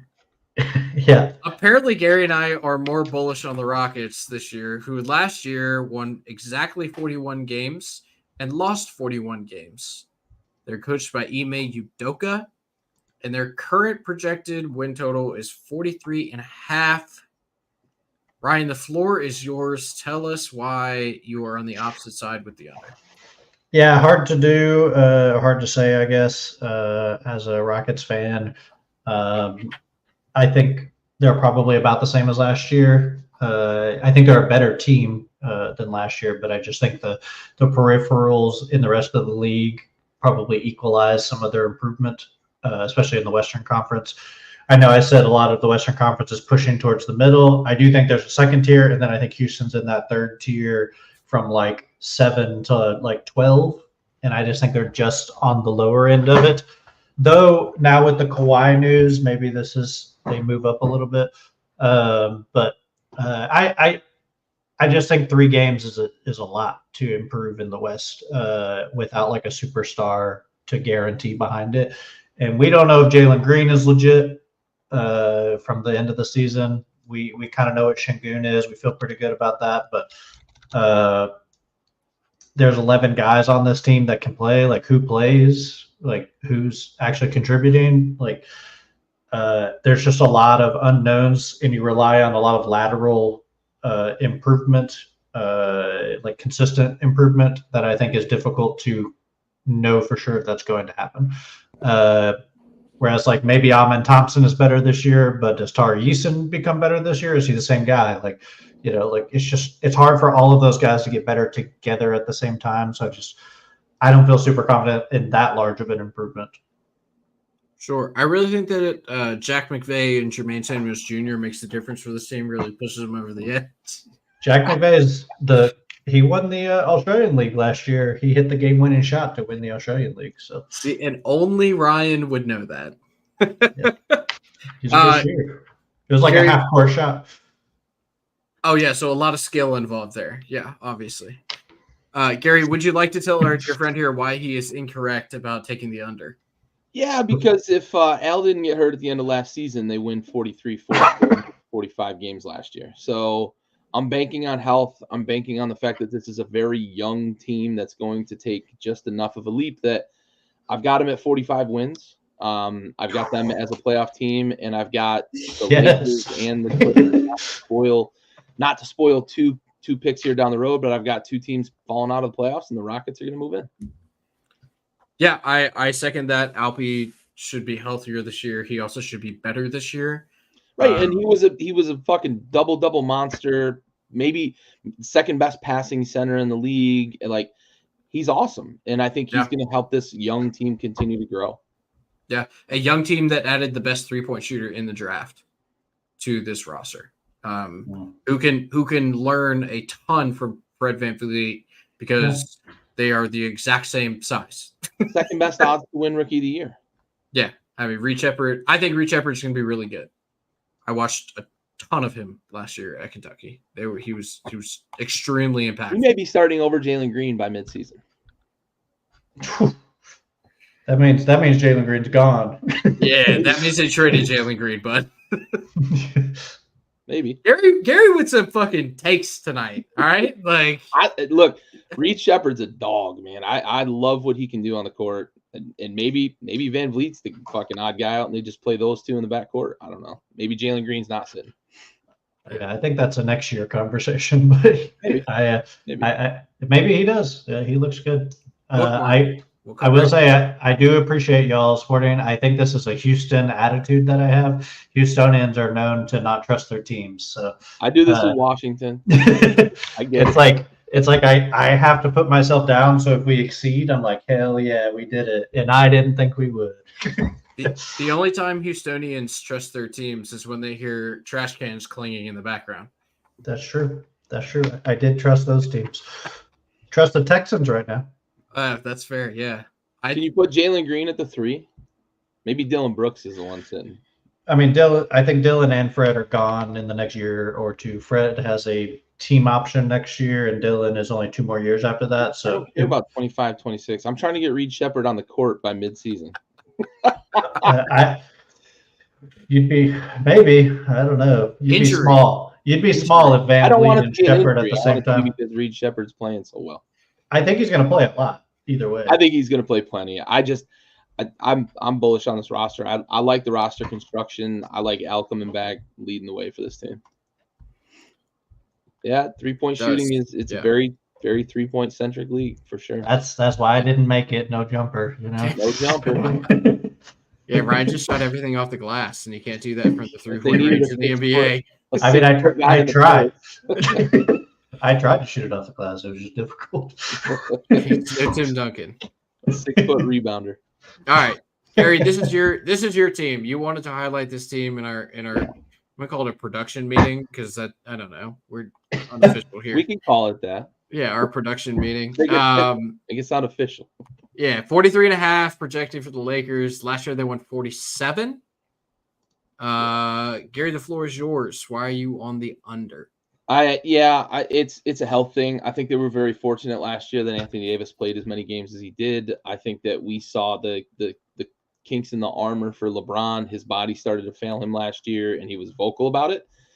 And they didn't get better. I think, Dalton Connect maybe could surprise us and carry some of the load offensively. I think he's a fine player. I don't know if he's ready to carry the load for a Lakers team, especially like the pressure that comes with being in LA. I do expect Anthony Davis to kind of get back to being street clothes and miss as many games as we usually get, 30, 40 games from him. And this team, we saw it last year how bad they were when Anthony Davis took his rest days. They were not very good at all if he misses extended time. I'm hammering this under. I think this could be a 50-loss team, honestly. I think this team could really bottom out. And I think we're all going to be questioning by the end of the season whether or not LeBron kind of outstayed his welcome in LA. And then the questions are going to come like, could they have done something different with that second-round pick? I think that's a silly take because it's a second-round pick. But I just think that this roster has been very it's very centric with LeBron, and that's a detriment. We've seen it happen in every place he's gone where you can kind of get a little bit of a quick run. They won a title, the bubble title, and it feels like this is kind of the end of the road. I'm very down on the Lakers this year. I just think age is catching up to LeBron, and I don't trust Anthony Davis to play 60. Would he play 68 games last year or whatever? Speaking of luck was on their side last year. I'm telling you. Yeah. 2 years in a row, we've seen what they are in the first round of the playoffs. And yeah. Ryan, do you have other thoughts before I play devil's advocate? Even though I'm on the under, I have a devil's advocate thought. Devil's advocate. No, I don't really have anything to add. I think the Lakers are. You don't be devil's advocate. I'm devil's advocate. Oh, my bad. I think they're kind of a known quantity at this point. I do feel pretty good about their top end talent. 2 guys that are still very good, and they have some guys around them. But I don't know how much better they are. They might be worse. And yeah, it could very easily turn into a Hollywood show very quickly. Well, it's going to be a Hollywood show because they have a rookie head coach who is he was calling NBA games last year.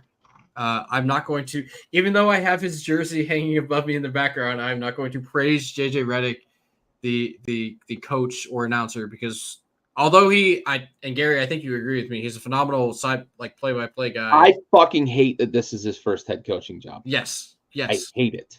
I had that discussion with someone the other day. I don't remember exactly who it was, but I was like, man, I think that JJ Redick could be a phenomenal coach. I hate that he took over the Lakers. Yes. All right, so devil's advocate here. Hear me out. If you guys remember the draft show we did, the first summer we did this, Jalen Hood-Schifino was the draft pick by the Lakers coming out of Indiana. He was a guy I was a really big fan of. He played with Trace Jackson Davis in college, and they were a force to be reckoned with in Bloomsburg, Indiana. Yeah, Bloomington. Yep, sure. Somewhere in Indiana. Yes. The second best basketball state in the country. Yeah, second best basketball state in the country behind only North Carolina. So Jalen Hood-Schifino takes a jump. Last year, Gabe Vincent missed basically the entire season. He's a guy who was playing finals minutes for a Miami Heat team when they lost to the Nuggets. Gabe Vincent is healthier this year. Max Christie, a guy who I know that Ryan really likes. Max Christie takes a jump this year. Dalton Knecht comes in because JJ Redick loves Dalton Knecht. He was super excited. We saw him in the draft room. I know it was kind of for TV or whatever, but he was drawing up plays on the whiteboard. I told you guys, I know that we all talked about, I think we talked about in the show, kind of the NCAA tournament, but I said that Dalton Knecht was an X factor. I thought that Tennessee had a chance to win the national title because of a guy like Dalton Knecht who's able to score at all three levels on a basketball court. I think he's a guy who could come in and absolutely off the bench run that score for the second team unit with the 6-man. You know what I'm trying to say. They brought in Christian Koloko, who was a really, really, really good college basketball player. He was a center out of Arizona. It just adds some depth to that front court because, Gary, you mentioned Street Clothes Davis probably going to miss a lot of games. Jackson Hayes is not an awful basketball player. He's not a good basketball player, but he's not an awful basketball player. And if LeBron James continues to defy Father Time, who is undefeated, but if he is able to continue to defy Father Time, I think they have enough talent. Again, I'm on the under, but if all of these things happen, if Christie takes a step, Dalton Knecht comes in and is an impactful rookie, Jalen Hood-Schifino becomes a serviceable NBA player, and Christian Koloko can add some depth to that front court, I don't think it's impossible for them to hit the over and be a contending team in the West for a play-in spot. Because I don't think they're going to be one of the top four seeds. They're going to have to make a play-in berth, right? And then, of course, our new king, Bronny James Jr. He's not an NBA player. Let's just be honest here. He belongs on a G League roster. He does. But yeah, so I'm on the under, but those are all things that are semi-realistic. Hood-Schifino was a very good college basketball player. Max Christie has potential. Gabe Vincent is just an injury thing. He's a known quantity. He's a bucket getter. He can shoot the shit out of the ball. And Koloko, I really liked Koloko coming out, but again, I'm on the under. I agree with you guys. I think it's just too much pressure. I don't think that Anthony Davis is going to perform well. They got lucky with him playing, 68 games, Gary, you said? 68 last year. I think that was the most he played since he left New Orleans. Yeah. So I'm with you guys. I agree on the under. Our next team, this is one team that I'm very bullish on. Last year, the Clippers won 51 games. Their current over-under is 38. And I closed it out. I do this every time. We are all on the under here. So I will let Brian go first here. Tell me why you were on the under, and then Gary and I can chime in. Yeah, Kawhi's not playing very much already to begin the season. Who knows how much he'll play in the season? That's the swing, Kawhi or a below-average team. Though I think James Harden will have a really good year. I told you that today. I expect him to be like a 20-10 guy this year. I just don't know how many games that wins you. Zubac also I expect to have a good year with James Harden as the primary focal point because Zubac hasn't needed to do that, but I don't think those two talents alone get you to 500 in the West. Gary, what do you got? I agree completely. 20-10 seems realistic for Harden. I think he still has a lot of juice left. I just think he's been in a couple of situations where he's willingly took a back seat. Without Kawhi playing, we might only see Kawhi for 25 or 30 games this year. I think James Harden is going to get back to being that ball dominant initiator, the system, right? He called himself a system before. I think he will be that this year. Zubats, I think, could have a big year. Fantasy-wise, I think the Clips are going to be very nice because I think Harden is going to get back to being an elite fantasy contributor. But NBA wins-wise, 500 is going to be a tall task. This could be a 50-loss team as well. I think it's going to be a miserable season in LA for basketball in terms of a lot of losses. It just that this is the price you pay with Kawhi. You just can't count on them. They do have a nice new arena. They do have a beautiful new arena that they can watch their team lose in. They allow smoking in the arena. Yeah. Kind of crazy. Yeah, that advanced filtration system or whatever. Yeah. My under reasoning is very simple. Kai Jones is on this team. Appreciate your honesty. Yeah. My goat. Yeah. Ryan's goat. No, so my under reasoning is very simple. Ryan said it. Kawhi is out indefinitely to start the season. We have no idea. Gary, you said 25 to 30. That may be generous. Might be. We talked about Philadelphia earlier. Joel Embiid said he's not playing any more back-to-backs for the rest of his career. Kawhi might not play back-to-back weeks for the rest of his career. Okay. Kendrick Perkins came out today and said that Kawhi should retire. I don't disagree with that. A lot of money to leave on the table, though. It's a ton of money, but he's made so much money too, and he's a Hall of Famer already. I mean, honestly, if his body is in the type of shape that it can, like we hear about, retiring might be the best move for him, just for quality of life going forward. I will say, so I had two things left in the Clippers, and I promise we'll get going. Do you guys remember when Bose Highland asked for a trade out of Denver so that he could go be like a top option? He's now listed as the third string point guard on the depth chart for the Clippers.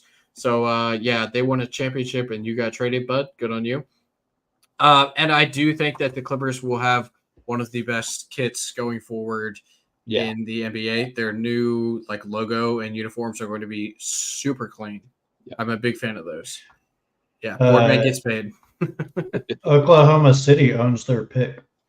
Yes, yes, they do. Yeah, they have swap rights between Houston and the Clippers. They can pick which one they want. So if the Clippers end up with the one pick, Oklahoma City gets your guy.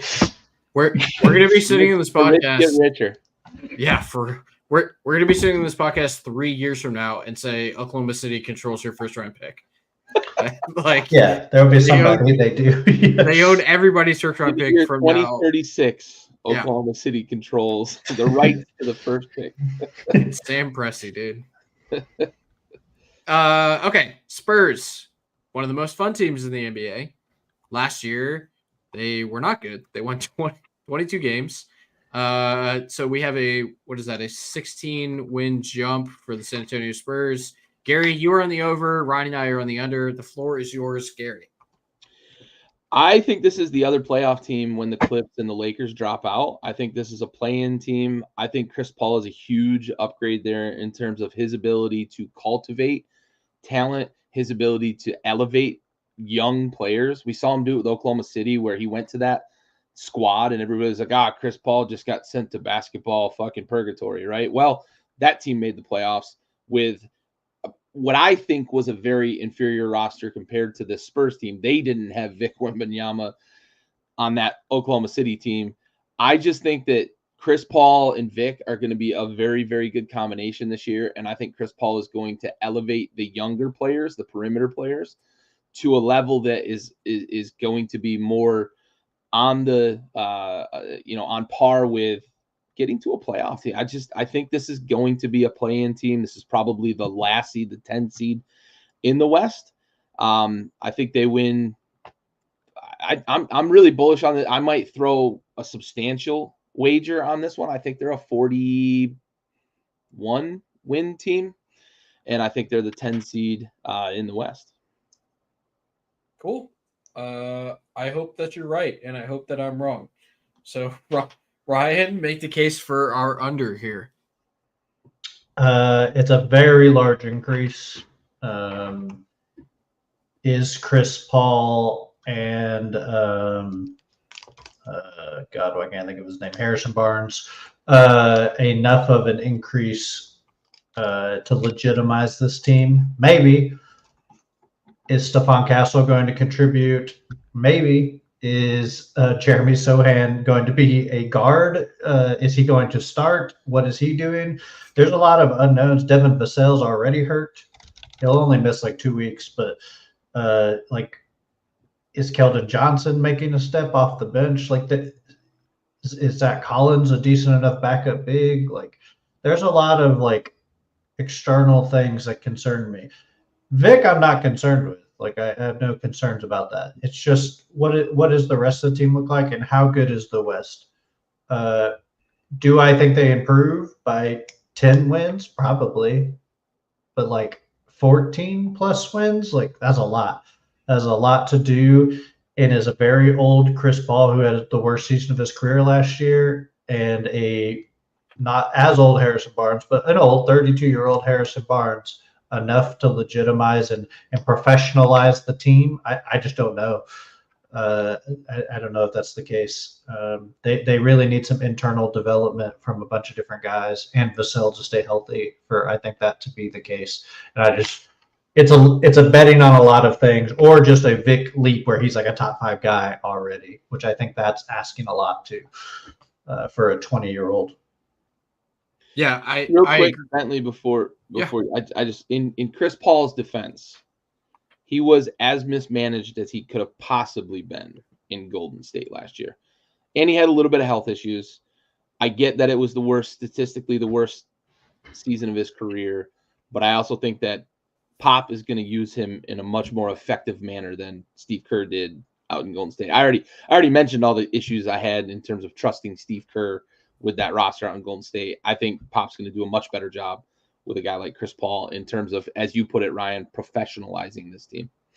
Oh yeah, 100%. I agree. I understand the measures, but he's also 39 years old. Yeah, and tiny. He's not like LeBron, where he has inherent value for size, and he can kind of rely on that for a long time.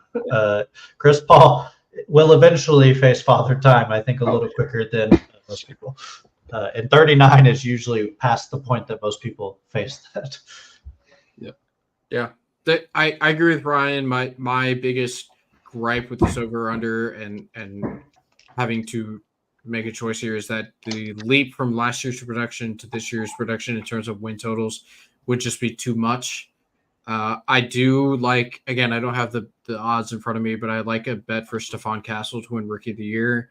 We saw, Gary, you mentioned it, what Chris Paul did when he went to Oklahoma City and played with SGA and Dennis Schroeder. That 3-guard lineup, whatever, they made the first round or what play in, whatever it was. They exceedingly overperformed. I could see a Stephon Castle being taken under the wing and then taking over the starting position by the end of the season, maybe by All-Star break. So I like a bet there for good juice on Castle. He's 11-1.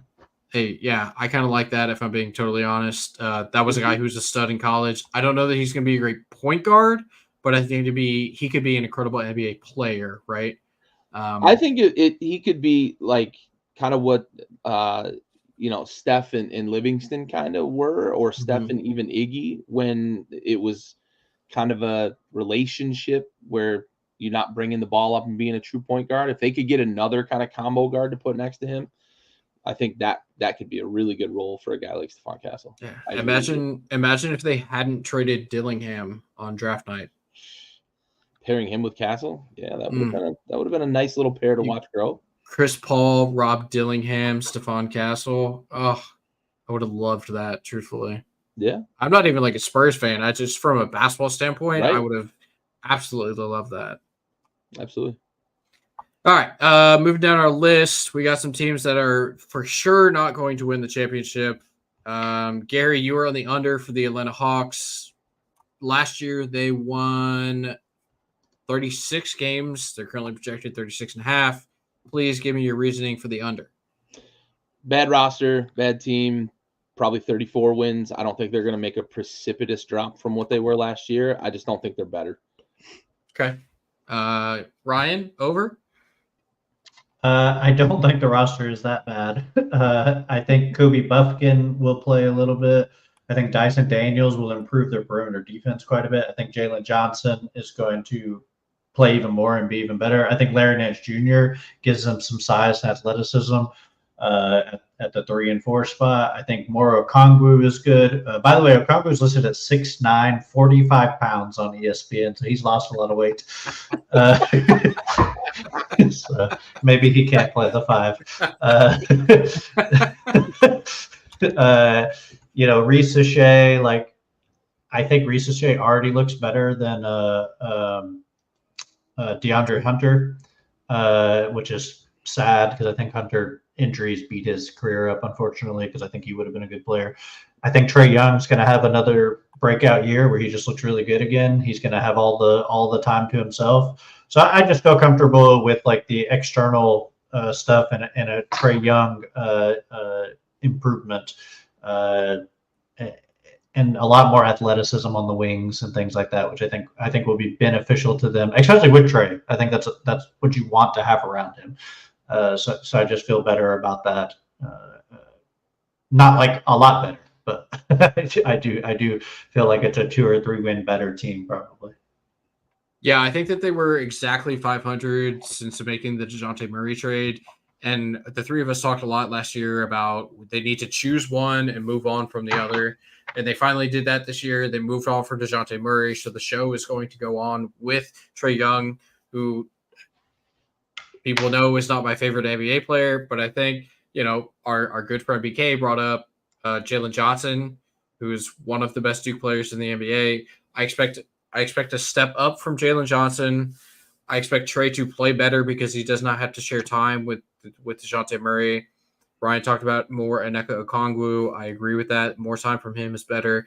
And if Reese Shea, who is the number 1 overall pick, if he plays like a number 1 overall pick, I think makes this roster better. You believe that? I believe he was the number 1 overall pick. Do you believe he'll play like a number 1 overall pick? I believe that he will play as the number 1 overall pick in last year's draft. More like a Kwame Brown. I don't think he'll be Kwame Brown. I don't think that. It is not his fault that draft did not happen. The expectation for him is going to be way too high for where he should have been drafted in a normal draft. Probably. I Yeah, think it was 15 in this year's draft. Right. 15 might be aggressive. It might be a little high. Unfortunately, I don't know how high. He goes behind Tyrese Proctor in this year's draft. No, he doesn't. He does not. A 6'9", 40% 3-point shooter is not going behind Tyrese Proctor. Okay, you watch. When Tyrese Proctor wins a national title this year, you just watch. Hey, that is a possibility. Yeah. All right. Moving on again. Charlotte Hornets. Last year they were very bad.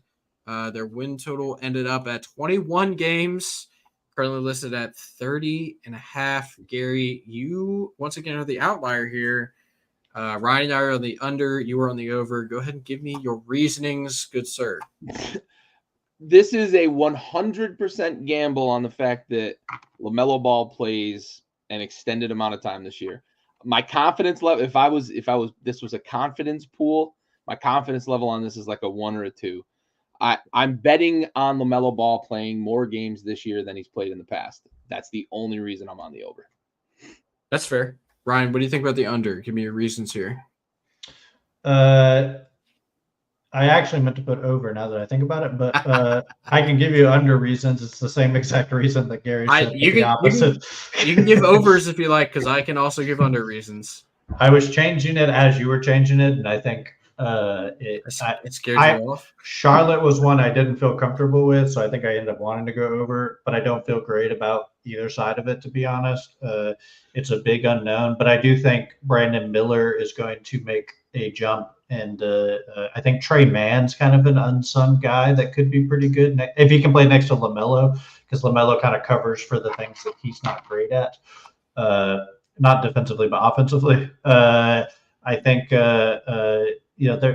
there's guys on this team that if they get a little bit of development from them, I think they'll be in an okay spot. Just need Mark Williams to be healthy, need Miles Bridges to be healthy. There is a lot of health concerns. It's all health. Yeah. Like if LaMelo and Williams are hurt all year, this team's terrible. Yep. Brandon Miller cannot carry this team by himself. As good as he is. So this one, I wanted to take the over, but it was too big of a jump. They brought in Charles Lee, who was beloved in both Milwaukee and in Boston, to be their head coach. I expect Mark Williams to play more games than he did last year. I would like to say that LaMelo is going to play more games, but he just doesn't. You can't say that with confidence. Yeah, and even when he does, he doesn't win a lot of games. Yeah. So I wanted to be on the over because I think Mark Williams will be better. I think Brandon Miller will be better. They brought in Josh Green, who I know Ryan told me was going to be an all-star one day. So I have to assume that he was going to be better. And I like the Keontae Johnson draft out of Kansas State. I was a big fan of his in college. It's just too big of a jump. I expect him to win more games than 21. I just don't expect him to cover the over this year. For those reasons, I am an under. Another team that I don't expect to win the championship, the Toronto Raptors. I am the outlier here. Their current projected win total 29.5. Last year they won 25. My reasoning is I don't think that they got better. Another year of Grady Dick, awesome. Another year of Manuel Quickley, RJ Barrett, who they have now. Scotty Barnes now got a contract. He was super, super good as a rookie. He hasn't improved at the rate that a lot of people expected him to coming out of Florida State. I don't know. I just don't see it. This might be one of the least talented rosters in the NBA in terms of upside. They're going to be relying a lot on Grady Dick to carry their offense along because, RJ Barrett, not a big scorer, Quickly not a big scorer. Scotty Barnes not a big scorer. They don't have any big score potential guys really. I just don't see it for them. I don't think they're very good. They're going to be in the Cooper Flag sweepstakes. I just don't see it. I don't think they're good. I don't think they'll have the upside.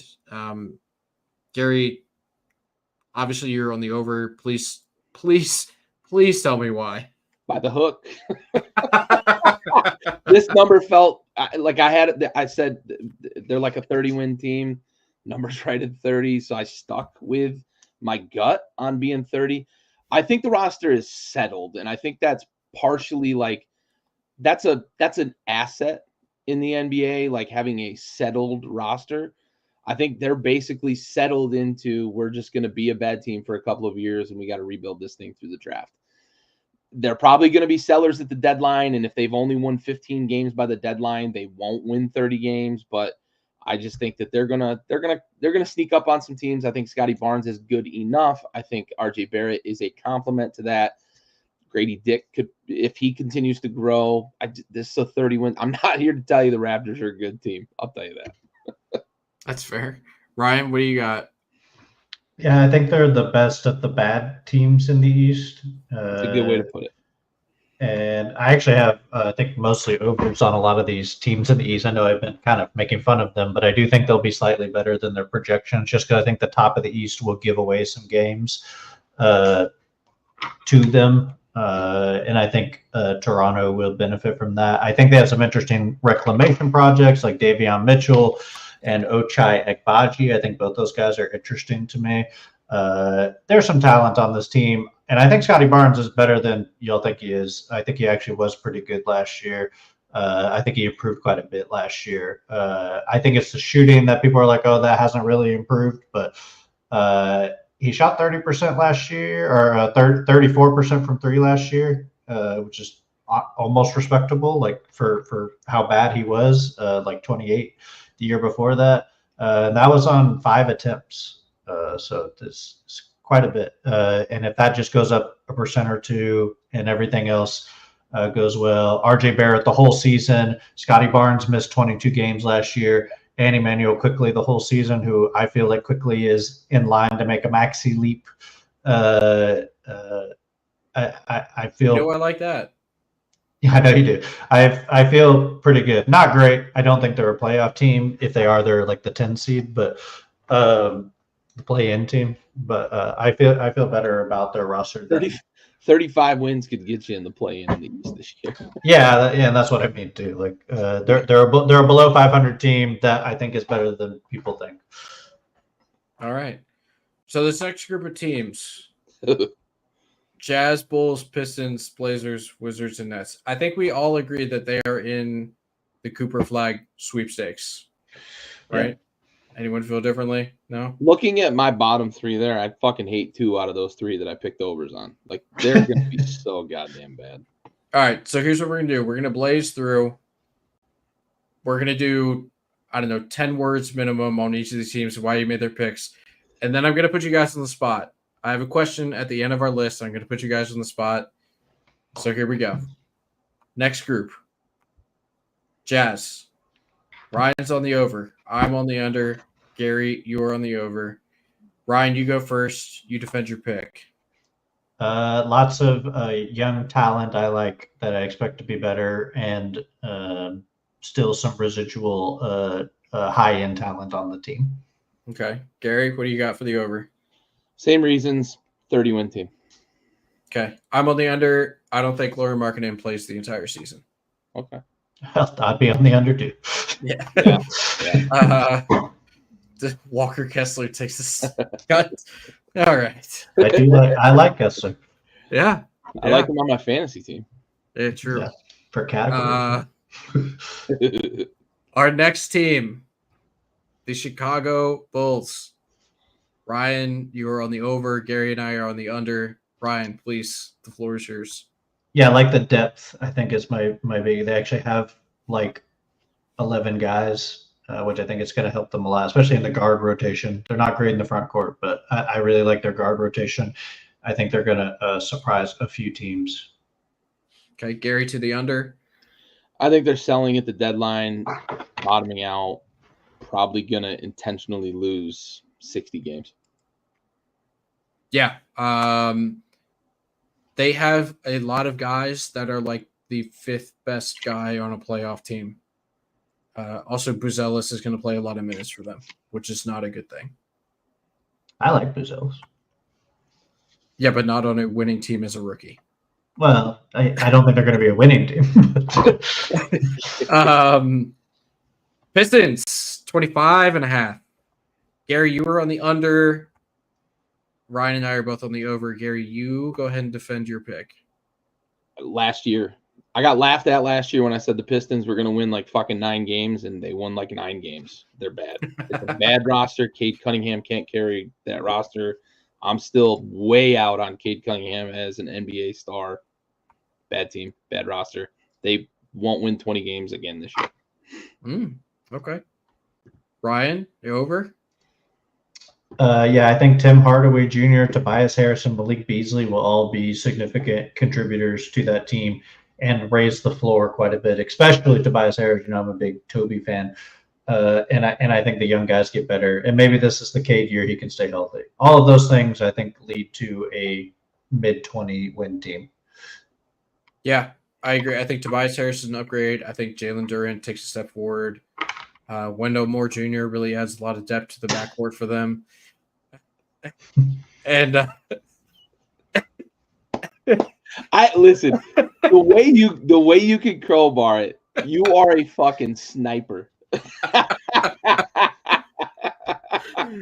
I had to. Never a missed opportunity, and I love it. He's good. He's a good basketball player. I don't like. You can't convince me otherwise. Where did you go to college again? I gotta tilt my camera up, but it's there. You know it's there. You know it's there. Yeah, they have more guys than I think people realize, and their win total is very low. If they clear it by 1, if they win 26 games, that I feel okay with that. Okay, Blazers, Gary, you're on the over. It's 22.5. You go first, bud. Tell me why you're on the over here. 24 wins. It's not a good roster. Someone had to win more than their total. This is the only one I actually like after I looked. I picked the last 3 to go over. This is the only one I still like. Okay. Ryan, under? Yeah, I think they're the worst team in the West, which obviously is a very tough conference. I do think they're better than like pretty much the bottom 4 of the East, but the bottom of the East is a lot worse than the bottom of the West. I think that's just going to hurt their record. Though I expect Scoot to be better this year, which I think is important. Yeah. They're sellers at the deadline. That's my guess. Is probably going to be gone. Yeah, I think Delano Banton is dog shit as opposed to what Ryan has to think about him. I don't actually think that, but no. I 2 reasons. I think they're sellers at the deadline, and Shaedon Sharpe just doesn't play basketball games in the NBA. That's a problem. Wizards. Last year, for reference, the Wizards won 15 games. Gary, as the resident Wizards fan here with me, I'll let you go first on this one. Why are you on the over? I'm going to talk myself into staying with the over because I picked the over. I hate it that I picked the over. I like the young core. I hope that Sar and Bilal can grow together throughout the season. There's just not a lot. There's not a lot around them to make me think like there's like a tide that's going to raise the boats at all. But give me Bilal taking a step this year, and that's what's going to win us 21 games. All right. Brian, what do you think for the over? Yeah, I think just enough stability to get there with Valanciunas, Malcolm Brogdon, Sadiq Bey, those types of guys. I think that will be just enough to get them there. Kyle Kuzma, of course, who was already there. I think that's an extra 5 or 6 wins probably, especially against the bottom of the East. Okay, Sadiq Bey, kind of a wrench there. Not listed on their depth chart, but did he get cut? He was on the team. he's listed on the roster. He's not listed on the depth chart. Oh yeah, he's hurt right now. Well, they have hurt guys in the. Regardless, I don't think it fucking matters. But it does. He can play. Sure, awesome. They're probably going to win 21, maybe 22 games. Yep. I expect Kuzma and Valanciunas to both be off this roster by the end of the season, which means Brogdon's probably gone. Yeah, Brogdon too, who's hurt, so like that kind of hurts his value at the moment. But like, you send out a lineup of come on, Wizards. We need to win the fucking lottery balls. That's what we fucking need to win this year. We need to win almost no games and just win the lottery. That's it. We are in for Cooper Flag. We're in for Cooper Flag. Yeah, this seems bad. I don't think they are as bad as they were last year, though. So I'll take the jump. They can beat some of the bad teams in the East. We're down to the last team, the Brooklyn Nets, who last year won 32 games, a little bit overachieving. Their win total this year, they did trade away Mikal Bridges, so keep that in mind. Their win total is at 19.5. We are all in the over. Ryan, you go first, my friend. Why are you on the over?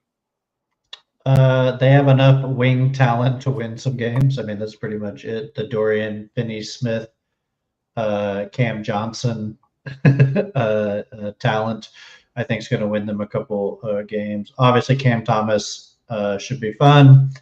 I think there's like a lot of young guys here that are interesting and a lot of reclamation projects. I really like Noah Clowney as a guy. I don't know how much he'll play because Nick Claxton's going to take up a lot of the time, but I do like Clowney a lot.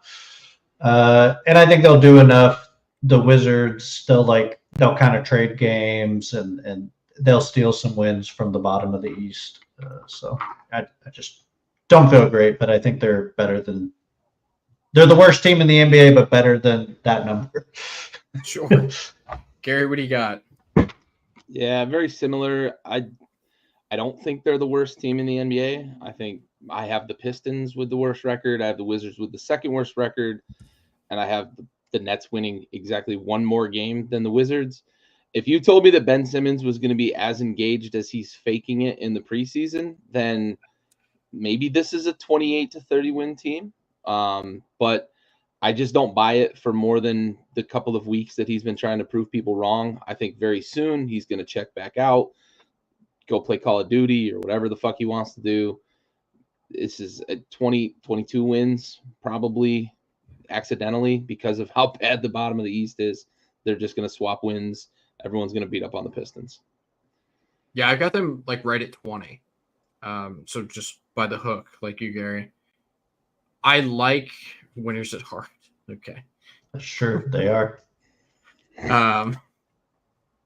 There's a commonality between those two players that our friend just brought up. And it's that neither of them won a national title in college because they played in Chapel Hill.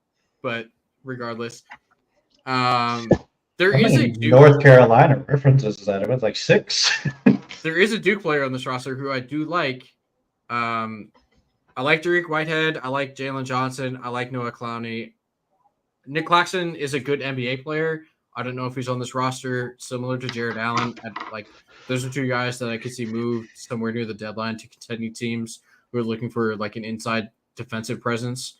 I like some of the young guys. Like I said, Cam Thomas is an absolute gunner. He reminds me a lot of Cam Lumley. For those of y'all in here who know him, he just chucks it, lets it fly from anywhere on the court.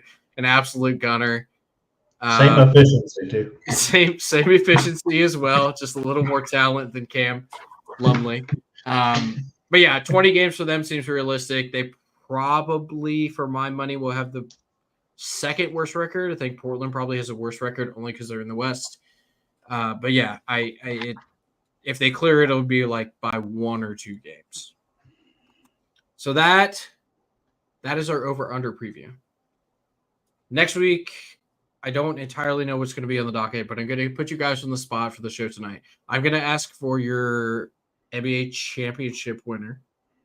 I'm going to ask you for your conference winners, so East and West. And I'm going to ask you for your MVP. I will ask you those 3 things. Do either of you have a preference of who goes first? Because I will be going last. I don't care. All right. Ryan, you go first. What was the question? Yep. You said conference winners and MVP? Conference winners, championship winner, and MVP. Okay. OKC. I'm going to take. Which one was OKC? Conference winner and championship winner. Oh, okay. I'm going to say the East is a lot tougher than I think people think it is. I'm going to be weird, and I'm going to say Cleveland wins the East. Ooh, I like that. Okay, Cody's out. All right. I think if they do, it'll be it'll be a very close, one game, weird thing.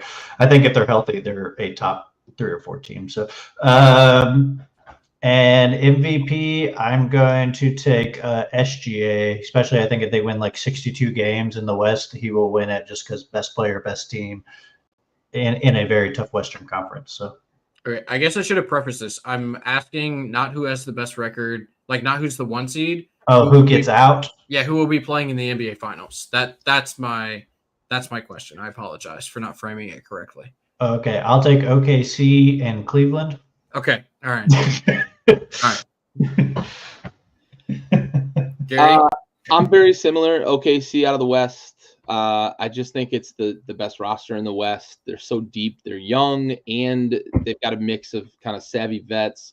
Love the Caruso pickup. I thought it was a great pickup in the offseason. I think it gives them toughness. It gives them a bit of an identity on the perimeter as well. I think it takes a lot of pressure off of SGA defensively if Caruso gets minutes in the first team. I'm I'm on Boston getting out of the East again. Yeah, I mean the West is going to be tough. It's going to be tough for sure, but I just think OKC is the best, is the cream of the crop over there in the West. Give me Boston coming out of the East. Still, I think, in terms of star power, there's just so much. I think they're going to be able to kind of let Porzingis recover and be 100% late in the season. It's also kind of why they're over under number. I'm interested to kind of see where that falls because they may be resting guys more, especially after seeing Steve Kerr rest Jason Tatum as much as he did.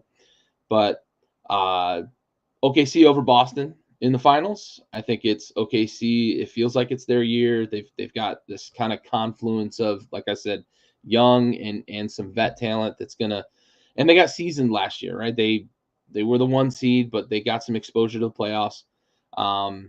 And I'm with Ryan, SGA MVP. I think he was close last year. I think there was an argument to be made that he should have won the MVP last year for several people that I interact with in terms of basketball. We discussed it here on the show that, it was kind of nip tuck and you could make an argument one way or the other.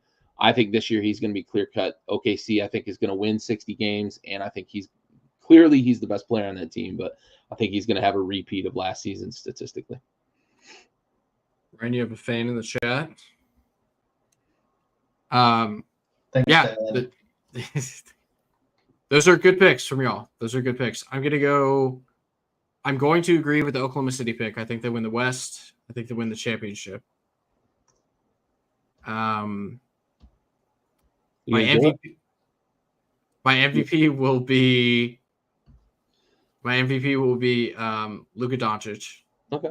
I think the Luka Doncic, he almost averaged a 30-point triple-double last year. And I think that their offense will be better this year than it was last season. The East is tough. The East is very difficult. I have to pick Boston, though. I have to pick Boston coming out of the East. I waffled on a couple of teams as we were sitting here thinking about it. If Embiid is healthy, I could see Philadelphia coming out. I'm super bullish on Orlando, man. I expect. I thought you were gonna pick Orlando. I really, really want to. I expect big things from Paolo Banchero this year. I really, really do, and I hope he doesn't let me down. But Boston, with Porzingis might not play before the All-Star break. Right. They might just sit him until mid-February and be like, "Hey, man, we just need you for the playoffs. Just get ready. Just get ready for May." We could be the 3 seed, and if you come back, we'll be fine. Yeah. It just makes the most sense to me. As long as that team is healthy, I don't really see anyone in the East pushing them super, super far. I thought that Indiana, like I said early in the show, they blew 2 games in that series and they got swept, right? So it didn't ultimately matter. They're that good in the playoffs, and that was with a Jason Tatum who didn't play especially well in the playoffs down the stretch, right? So I just think Boston is the most complete team in the East this year. So I'm taking them, and I'm taking Oklahoma City to beat them in the finals. That's my pick. So obviously, if you're going to place a futures bet, do not put it on Oklahoma City because the three of us just picked them to win the title. Yeah, we cursed them for sure. Yeah. Maybe put it on Phoenix. Yeah. They're not even going to make the playoffs now. They'd have to lose 4 guys to injury for that to happen. I think And even then, they're 6 guys. Yeah. Okay. So we've done our preview. We picked our winners. I think we've come to the end of the show today, boys. And it was a long one, but it's a preview show. That's kind of how they run. So we appreciate everyone being here tonight. Interaction in the chat is awesome. We always have a good time with y'all. So thanks for coming out. We will be back, same bat time, same bat channel next week, Thursday, 7 p.m. Eastern. From us here at Backyard Buckets and Backyard Sports, thank y'all for coming out. Y'all have a wonderful evening. We are out.